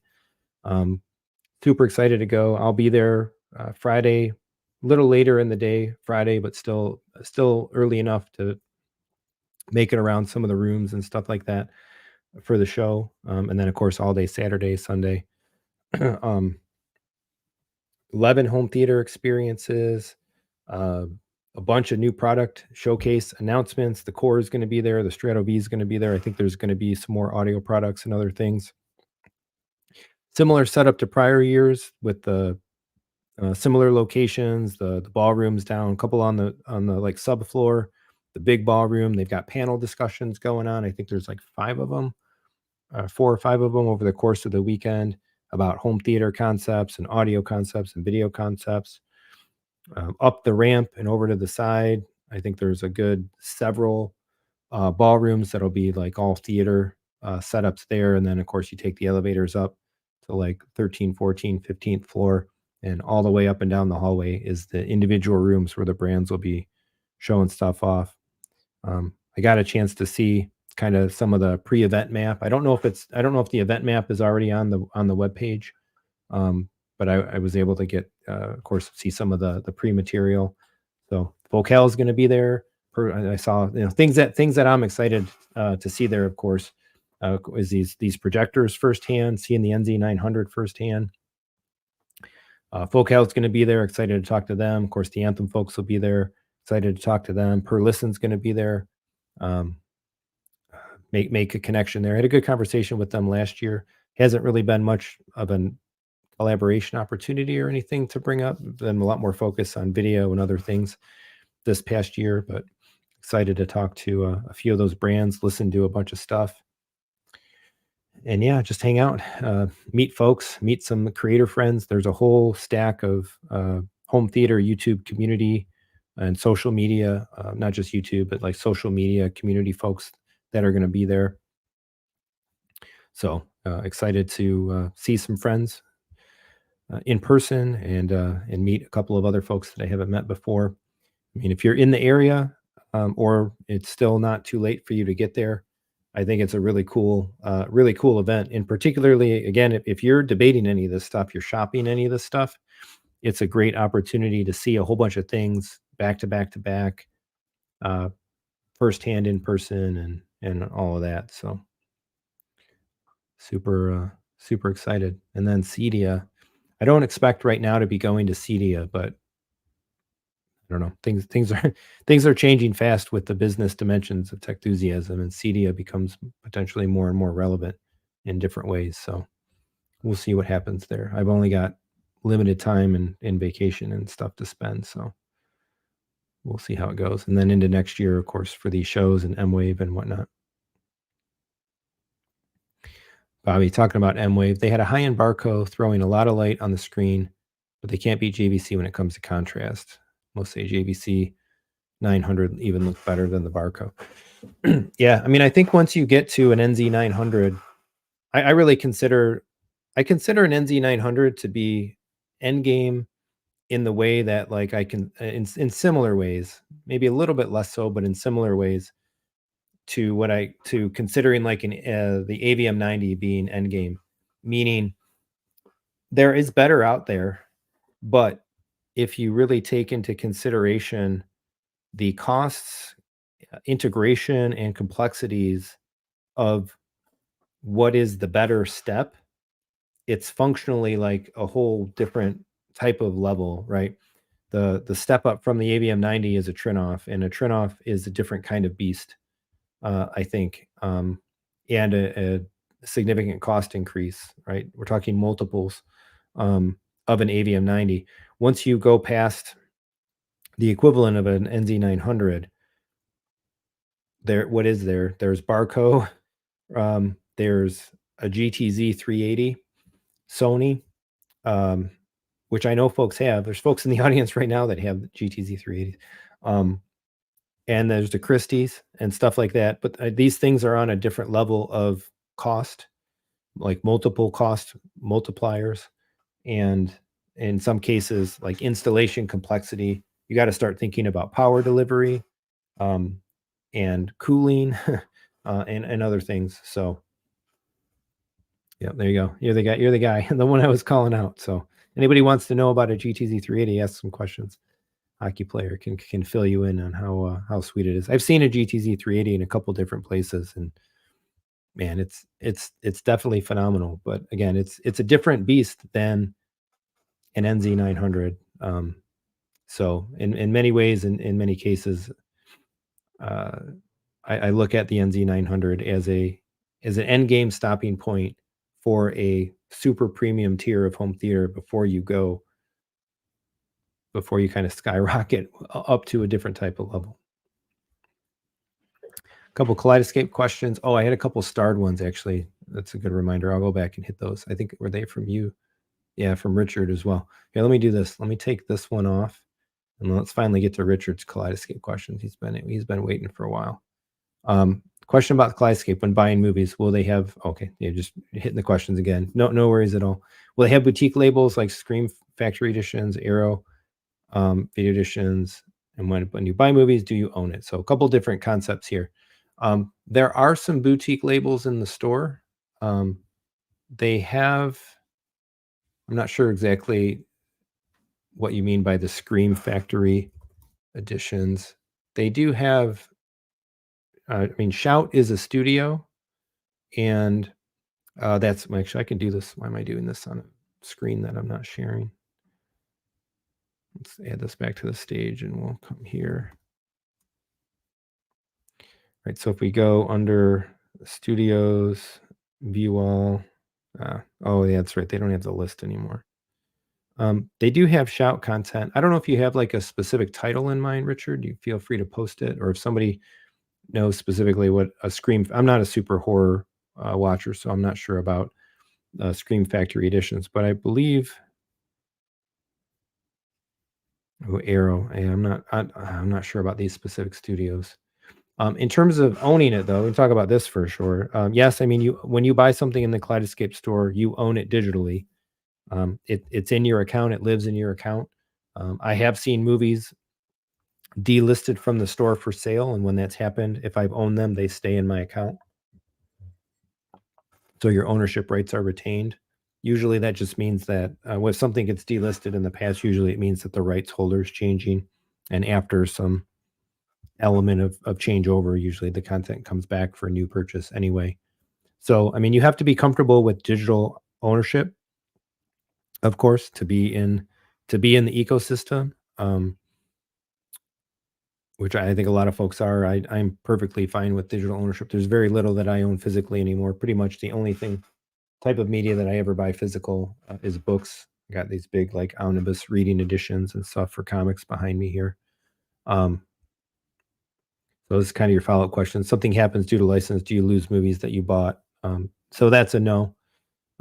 I have successfully seen the retention of movies in my owned library, again, that have had to have been delisted from the store for one reason or another.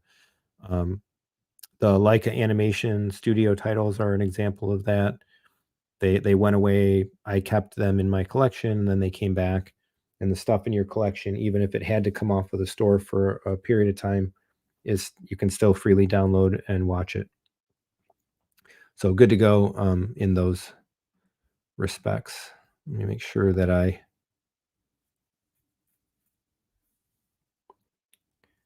got both of those questions. Yeah, again, so if anybody knows specifically more about like these video editions or how they relate to the content that's in the store, feel free to comment. So yeah, a couple comments here about the GTZ 380. Yeah, 220 volt. Yeah, you can run it. You can run it on less power, but you'll end up running it at less brightness. CJ, the man from Uncle is Arrow.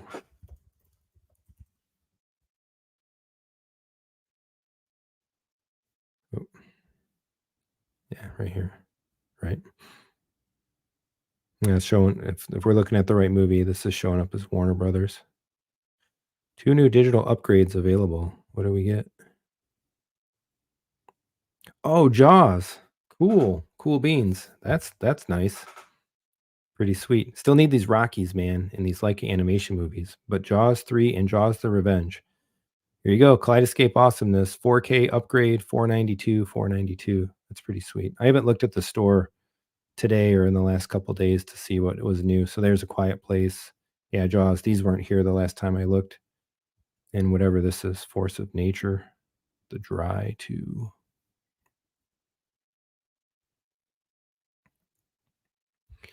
Hockey commenting. Jeremy making a huge point about ownership. My family works in the film business. Being able to keep what you buy is huge. Richard saying Halloween collection is an example of Scream Factory. Let's see, Halloween. Definitely buying those Jaws upgrades at some point. So here's what we got when we search for Halloween. If this helps. The new ones, Halloween, Halloween Ends, Halloween Kills. It looks like an extended cut. Oh, super friend. All right, here we go, boys and girls, if there are any out there. You want to ask Kaleidescape questions? We got super friends in the chat. Mike, the question was about the Scream, make sure I get the name right. Scream Factory editions of the movies. I don't know if that was like a special disc release, perhaps.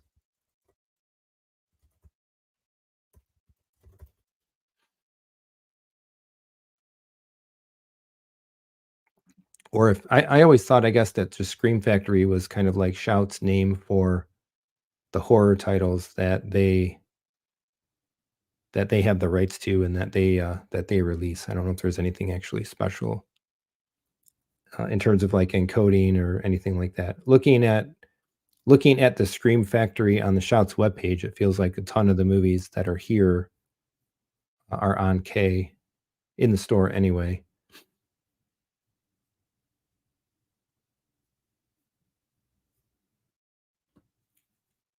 They Live, etc. These are all on here. 4K no less. We're all out of bubblegum. Super chat. Oh, thanks so much. Here's a coffee. I'm going to need it tomorrow to soothe my throat. I could never be a teacher. I could never be a teacher or an orator that just has to talk all day long. Not without some significant vocal training. Don't know, Mike saying, don't know specifically about these guys. I can explain one thing that may help. So we'll wait for that reply and pop it in there. So for folks that don't know, Mike is one of the like super key super engineers at Kaleidescape, responsible for a lot of the things that we all enjoy and use within the Kaleidescape platform. So either in full or in part, a great many things. So if anybody has K questions, and you want like a live direct to source conversation and answer about it, pop those questions in the chat. Probably won't be on too much longer. So putting that out there, now. So yeah, pretty cool. Jaws. 4K, not HDR. Oh no, they are. Oh, that's interesting. The tags.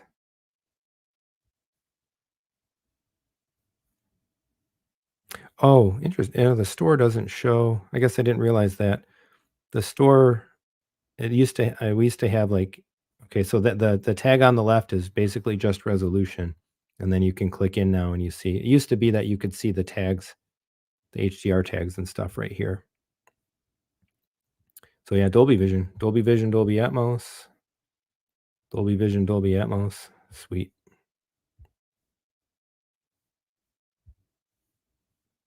Yeah, got to get that projector and get watching some movies.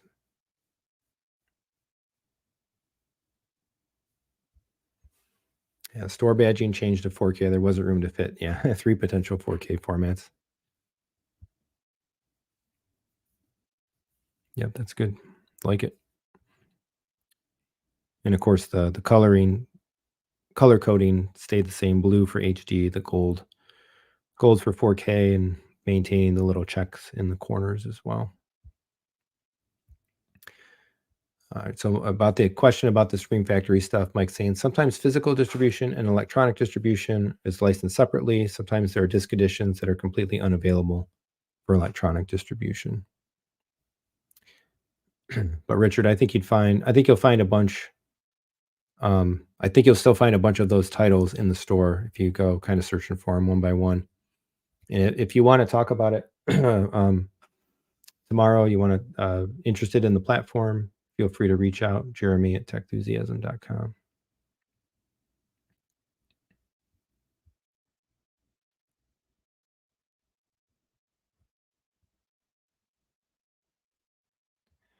So a couple other questions popping up. If Mike would like to reply, any news about repairs for hard drives? I think that meant if you think he means Strato S, 12 terabyte, ever fails. For folks that have been paying attention to the discussion, there's been a lot of lively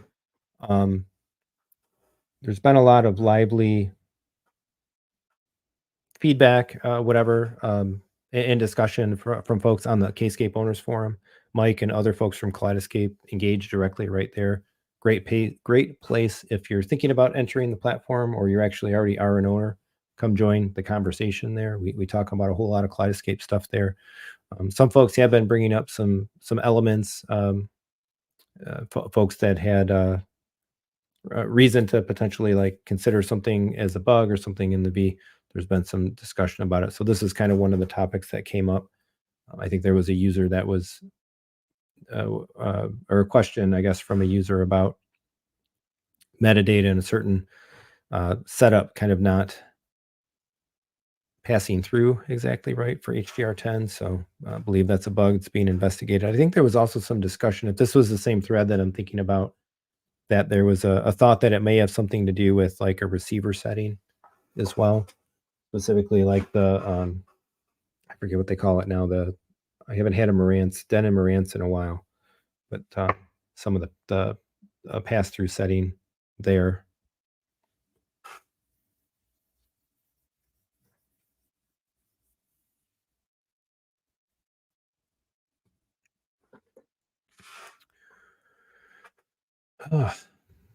Cool beans. I'll hold on for a second just in case Mike gets an answer to this question posted. But I think we'll probably call it a night here. Cool stream, man. So much happening in the hobby. Super exciting times. I think a lot of folks able now to jump on pieces of hardware that they haven't been able to in the past. Now Kaleidescape, now the NV Core, pretty sweet, fun time, and very eager to meet some folks this weekend, hang out, talk, and have a good time, demoing a whole bunch of stuff. Here's the answer to that question. Yep, yeah, it definitely meant Strato S. Drives in those are not field serviceable. Usual process to handle a failure like that is a replacement with a refurbished unit. since servicing and returning the same unit is very complex.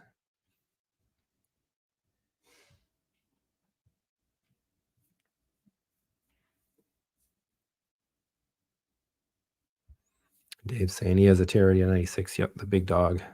But I value the Strato S 12 terabyte in my system. Eco-friendly to do drive repairs and increasing requirement and right to repair states. Pass it on, please. It's giving some feedback. Anybody see Deadpool and Wolverine? I have not, and I think it's going to be impossible for me to just break down and go watch all the spoilers. So it's still relatively new enough. Maybe don't put any spoilers in the chat. But I'm curious if there's any super Marvel Universe cinematic or otherwise fans out there, what you think about Deadpool and Wolverine. Sentiment seems to be pretty strong, and I hope a meh, really a meh. No, interesting. If you have any non-spoiler rationale behind the meh, I would be curious to hear that. San Diego Comic-Con was over the past weekend, and some interesting movie developments on the comic book front there, with new Avengers being announced, 26 and 27. Fantastic Four got a title. Galactus was confirmed. If you haven't seen it, they did like a drone light show basically over the convention center, which had a whole bunch of elements to it. But one of the, I think, might have been the final piece was Galactus emerging, coming up and emerging out of the convention center. I don't know about the whole Robert Downey Jr. as Iron Man or as Doctor Doom thing. I hope I'm getting a little tired of multiversal. I forgot about this topic. I completely forgot about this topic, that all this stuff, this like that Deadpool and Wolverine had come out and so on. Should have included it on the topic list. Now I want to talk about it for a while. But there's a couple of specific comic book series now that I'm inclined to go read that I didn't read before, that could be related to a Tony Stark Doom multiversal persona relationship that is a lot of the like core comic book nerd conjecture about what it exactly means for Robert Downey Jr. to have come on stage and pop himself out from under the Doctor Doom mask. I just hope they do it right. They really got to get this movie universe back on track. And Doctor Doom is like one of the villains of the Marvel Universe, probably like the all-time classic major villain, right? Fantastic Four 1 was the start of the Marvel Universe, and Doctor Doom appeared in issue number 5. And so if there really is a big bad, historical big bad to the Marvel Universe, Doom is amongst the top. So they really got to get him right. They got to get Fantastic Four weaved in, get the movie out, get it weaved into the Marvel Universe proper, get the X-Men going. So much stuff, so much potential to do. Dave didn't like the script, wonky and even interesting. Paul said it's a very fun movie and nice to see filled the theater, which is rare these days. One of my biggest pain points with Deadpool, Wolverine, and Deadpool will be, I'm like super enjoying comic book fandom with like my son and my daughter as well right now, and watching these movies, but they're not going to be watching like Deadpool anytime soon, like based on their ages. So in some ways it's cool to see an R-rated movie in the Marvel Universe and whatever, but at the same time it's a bummer for me now that they're not just movies that I watch or my wife and I watch and that I follow as an adult fan, but like I want to experience all of it with my kids. So I don't know how I'm going to navigate that once we catch up. We still got a couple dozen movies to watch before we're even at that point. So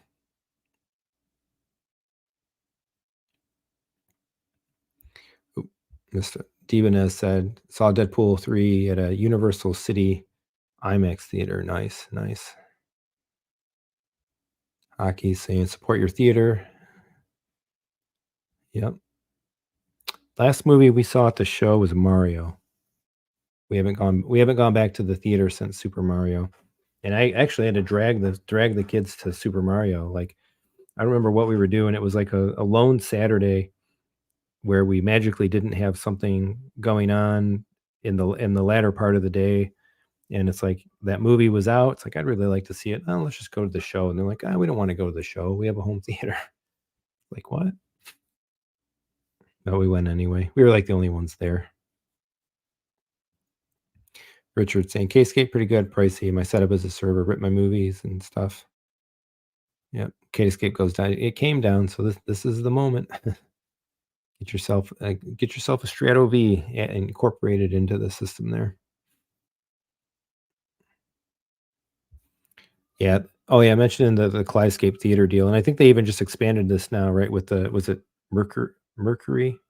The press release came out this week. There was like an additional dimension to the content that now Kaleidescape in theaters can be serving and showing. So I think it'll be pretty neat once more theaters get set up with this to do one-off movie nights and stuff like that.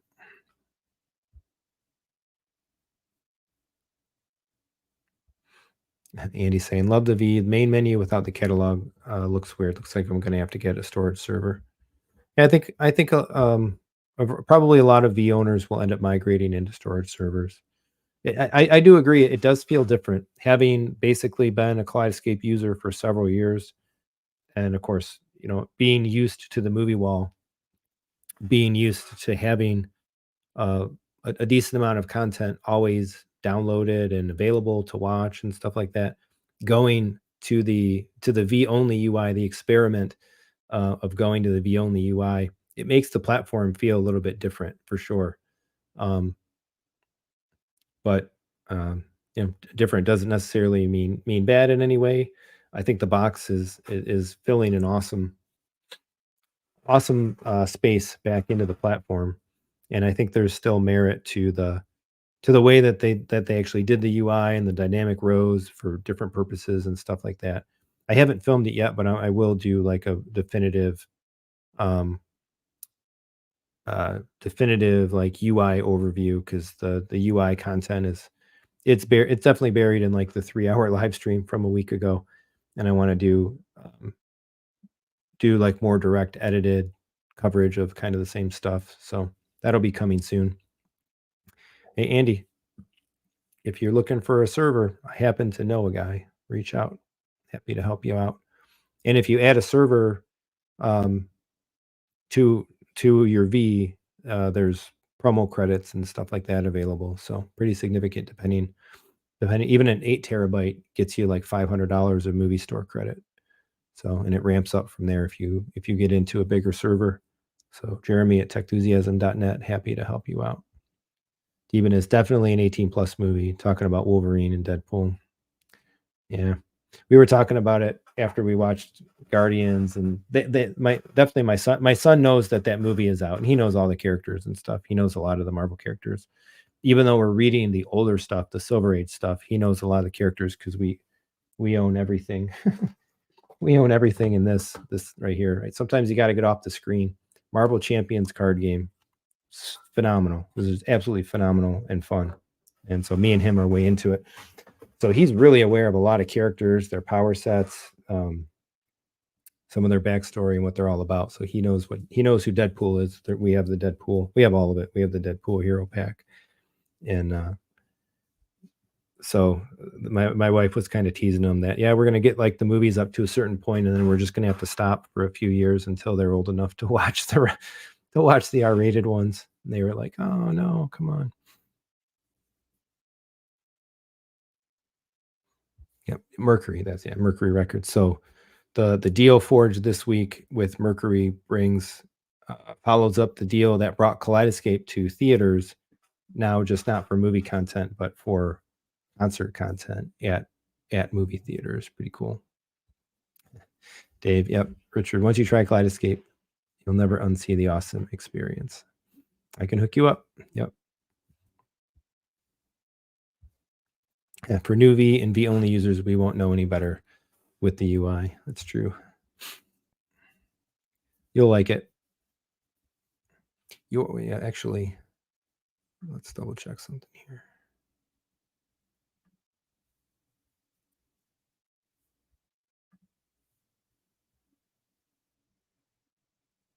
Yeah, right. Yours, CJ, yours is on its way. On its way. I'm not sure if you'll have it if you'll have it for this weekend or not. I didn't look at the UPS tracking updates today. I know there's a few more coming tomorrow. A few folks, I think actually three are coming tomorrow. I got a bunch of shipping to do tomorrow. Cool. Yeah, there you go. Yep. He's a happy Techthusiasm Kaleidescape customer. Right. Be even happier tomorrow.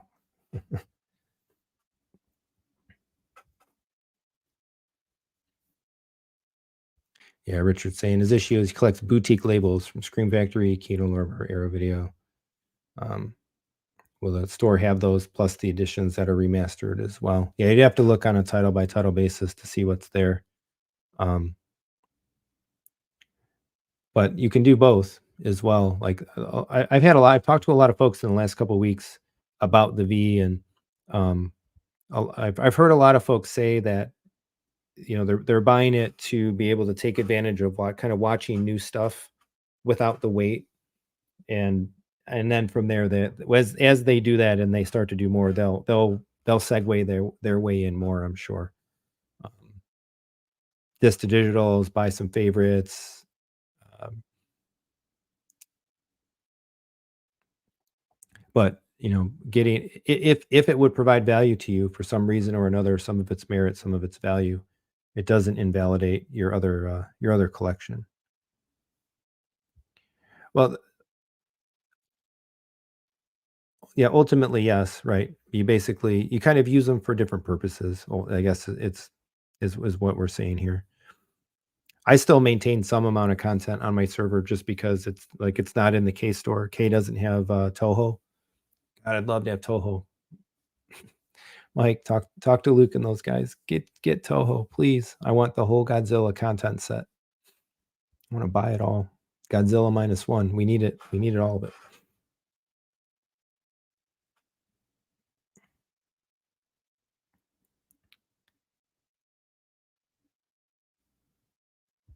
Andy asking, do you think it's better to buy a pre-owned 8? Do you think it's better to buy a pre-owned 8 terabyte server on Kaleidescape Marketplace to add to a Strato V? I'm just trying to think about the spirit of the question that you're asking. I'm not sure what you mean by better. Better than if you want to buy an 8. So, I mean, if you mean is it better to buy pre-owned or to buy new? That depends, I suppose. Right. Depends on the price that you're getting. If you're buying used, it has less warranty than a new one. A new one's going to come with 5 years. If you're buying used and you already do have a Strato V, the used isn't going to come with promo credits. The new one will come with promo credits. So I would think you have to buy the used hardware at enough of a discount to account for the fact that A, it's used, B, it has less warranty, and to offset the value of $500 worth of promotional credits. So if it's enough, and then on top of as well any potential discounting, or whatever that a dealer may be able to work with you or offer you, or kind of like that. So make sure that if you're going to buy it used, just make sure that you're getting the good deal. If you want to talk about it in more direct, Andy, feel free to just reach out to me. Happy to have a phone call and let you know what the promos are and what could be done on a new one relative to a used one. I also have my 12 terabyte non-prime compact server hasn't sold yet. I've had like 4 or 5 people agree on what we thought was a great price, and then like think about it and then decide no, they're going to hold off for a reason or another, which is fine. No big deal. No harm, no foul. But I still have that as well as an option. So that's of course 50% more storage than an 8. and would still be considerably cheaper than a 22, which are, pretty much those are the size options that you have. Um, new now it's 8 or 22. 22 really is a sweet spot, I do have to say. Um, it's about well, if you just look at MSRP, a 22 is twice the price of an 8, but it's almost 3 times the capacity. And a 22 will get you something just a little short of like 400 movies, which is a very considerable amount of content to have. Probably for new people coming in, it's going to take you a while probably to accrue a library that size. So for quite a while, you'll just be able to have all of your movies downloaded all the time. And then when you cross over that threshold, 400-ish, 360 or whatever is still a lot of content, to be able to keep a ton of favorites resident, to be able to cycle new stuff, cycle seasonal things, build really great scripts, and feel confident that you'll always have the movies that are participating in the script on the system. Um, so I think if you can get there, I think 22 is a really great spot in the platform. If you can't get there, then 8. Do what you can, right? 8, buy a used 8, buy a used 12. I've been happy with 12 for quite a while. Um, but if I s- when if and when probably more than if when I sell the 12, I'm not sure what I'm going to do. I'm still just going to stick with the standalone for a while because I want to be able to live in that uh, style of the ecosystem for a while to be able to talk about it in a direct, experienced way, make some content about it, and so on. And then I don't know what I'll do after that. Maybe get the old 96er someday, like Mr. Hockey Player here. Our Kaleidescape fights with our Plex server and always wins. Yeah. Yeah, once I made the transition, it was very kinda clean that, like I mean, K is really movie input 1 for us in the theater. Whenever we go to watch a movie in the theater, if it's available on Kaleidescape, we watch it on Kaleidescape. If it's not, then stream it, whatever, or if it's a streaming exclusive, stream it, do what you need to do. Yeah, definitely a place for both. Yep. And then like we were saying earlier, there's still content that's not in the store. So I keep some stuff on my server. Um, although some of the stuff on my server as well isn't even movies. It's like my my classic 80s childhood uh cartoons and stuff like that you really can't even buy anywhere, like GI Joe and Transformers and stuff like that. For some stupid reason, I think Hasbro cut a deal years ago with or not Venmo, Vimeo. Is Vimeo even still around? Um, so like that, those,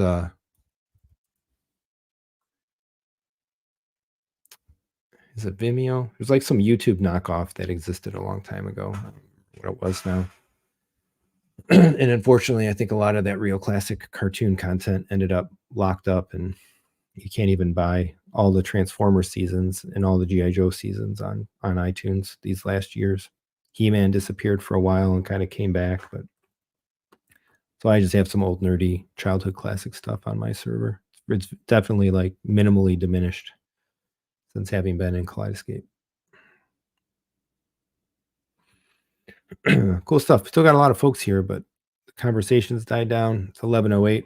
I got to get up at 6:30 to hit the tonal, keep the streak alive. I think I've missed 4 days on the tonal in 6 weeks, and I can really I can feel it. Yeah, 1, 2, 3, 4. Yeah, look at that. Gotta love it. That's July. Boom. I still think the tonal is amongst the best piece of tech that we bought in a while. We'll see if the new Explorer ranks up there as well. Tonal is awesome. I need to do a review on the tonal just because I like it so much. All right, I'm going to call it a night, check in with the family, rest my voice, get ready to get up and crank out some work in the morning. So fun discussion tonight. If anybody's looking for stuff, reach out, Jeremy at Techthusiasm. net. You want the Kaleidescapes? I can get them for you. You want JVC projectors now? I can get those too. You want madVRs? Go to my partners, Audio Advice. There are you call them up. You gotta buy the madVRs over the phone anyway. Call them up, ask for Michael Glenn, mention Techthusiasm referred you. Cool stuff. Hopefully get to see a lot of folks, some of the folks that were definitely in the chat tonight. Hopefully see you this weekend. Have some fun, hang out, watch and listen to some cool stuff. I appreciate everybody coming out. Appreciate the the Mondo the Mondo super chat. Thanks, Bill. Congrats on the pending upgrade coming tomorrow. Thanks, Dave, as well for that. Much appreciated. Super thanks to Mike showing up again. Again, it's just so cool having Kaleidescape engineers hanging out with us in the chat. Thanks, Paul. Yeah, Paul, we got to get you hooked up. Just waiting for that go ahead, right?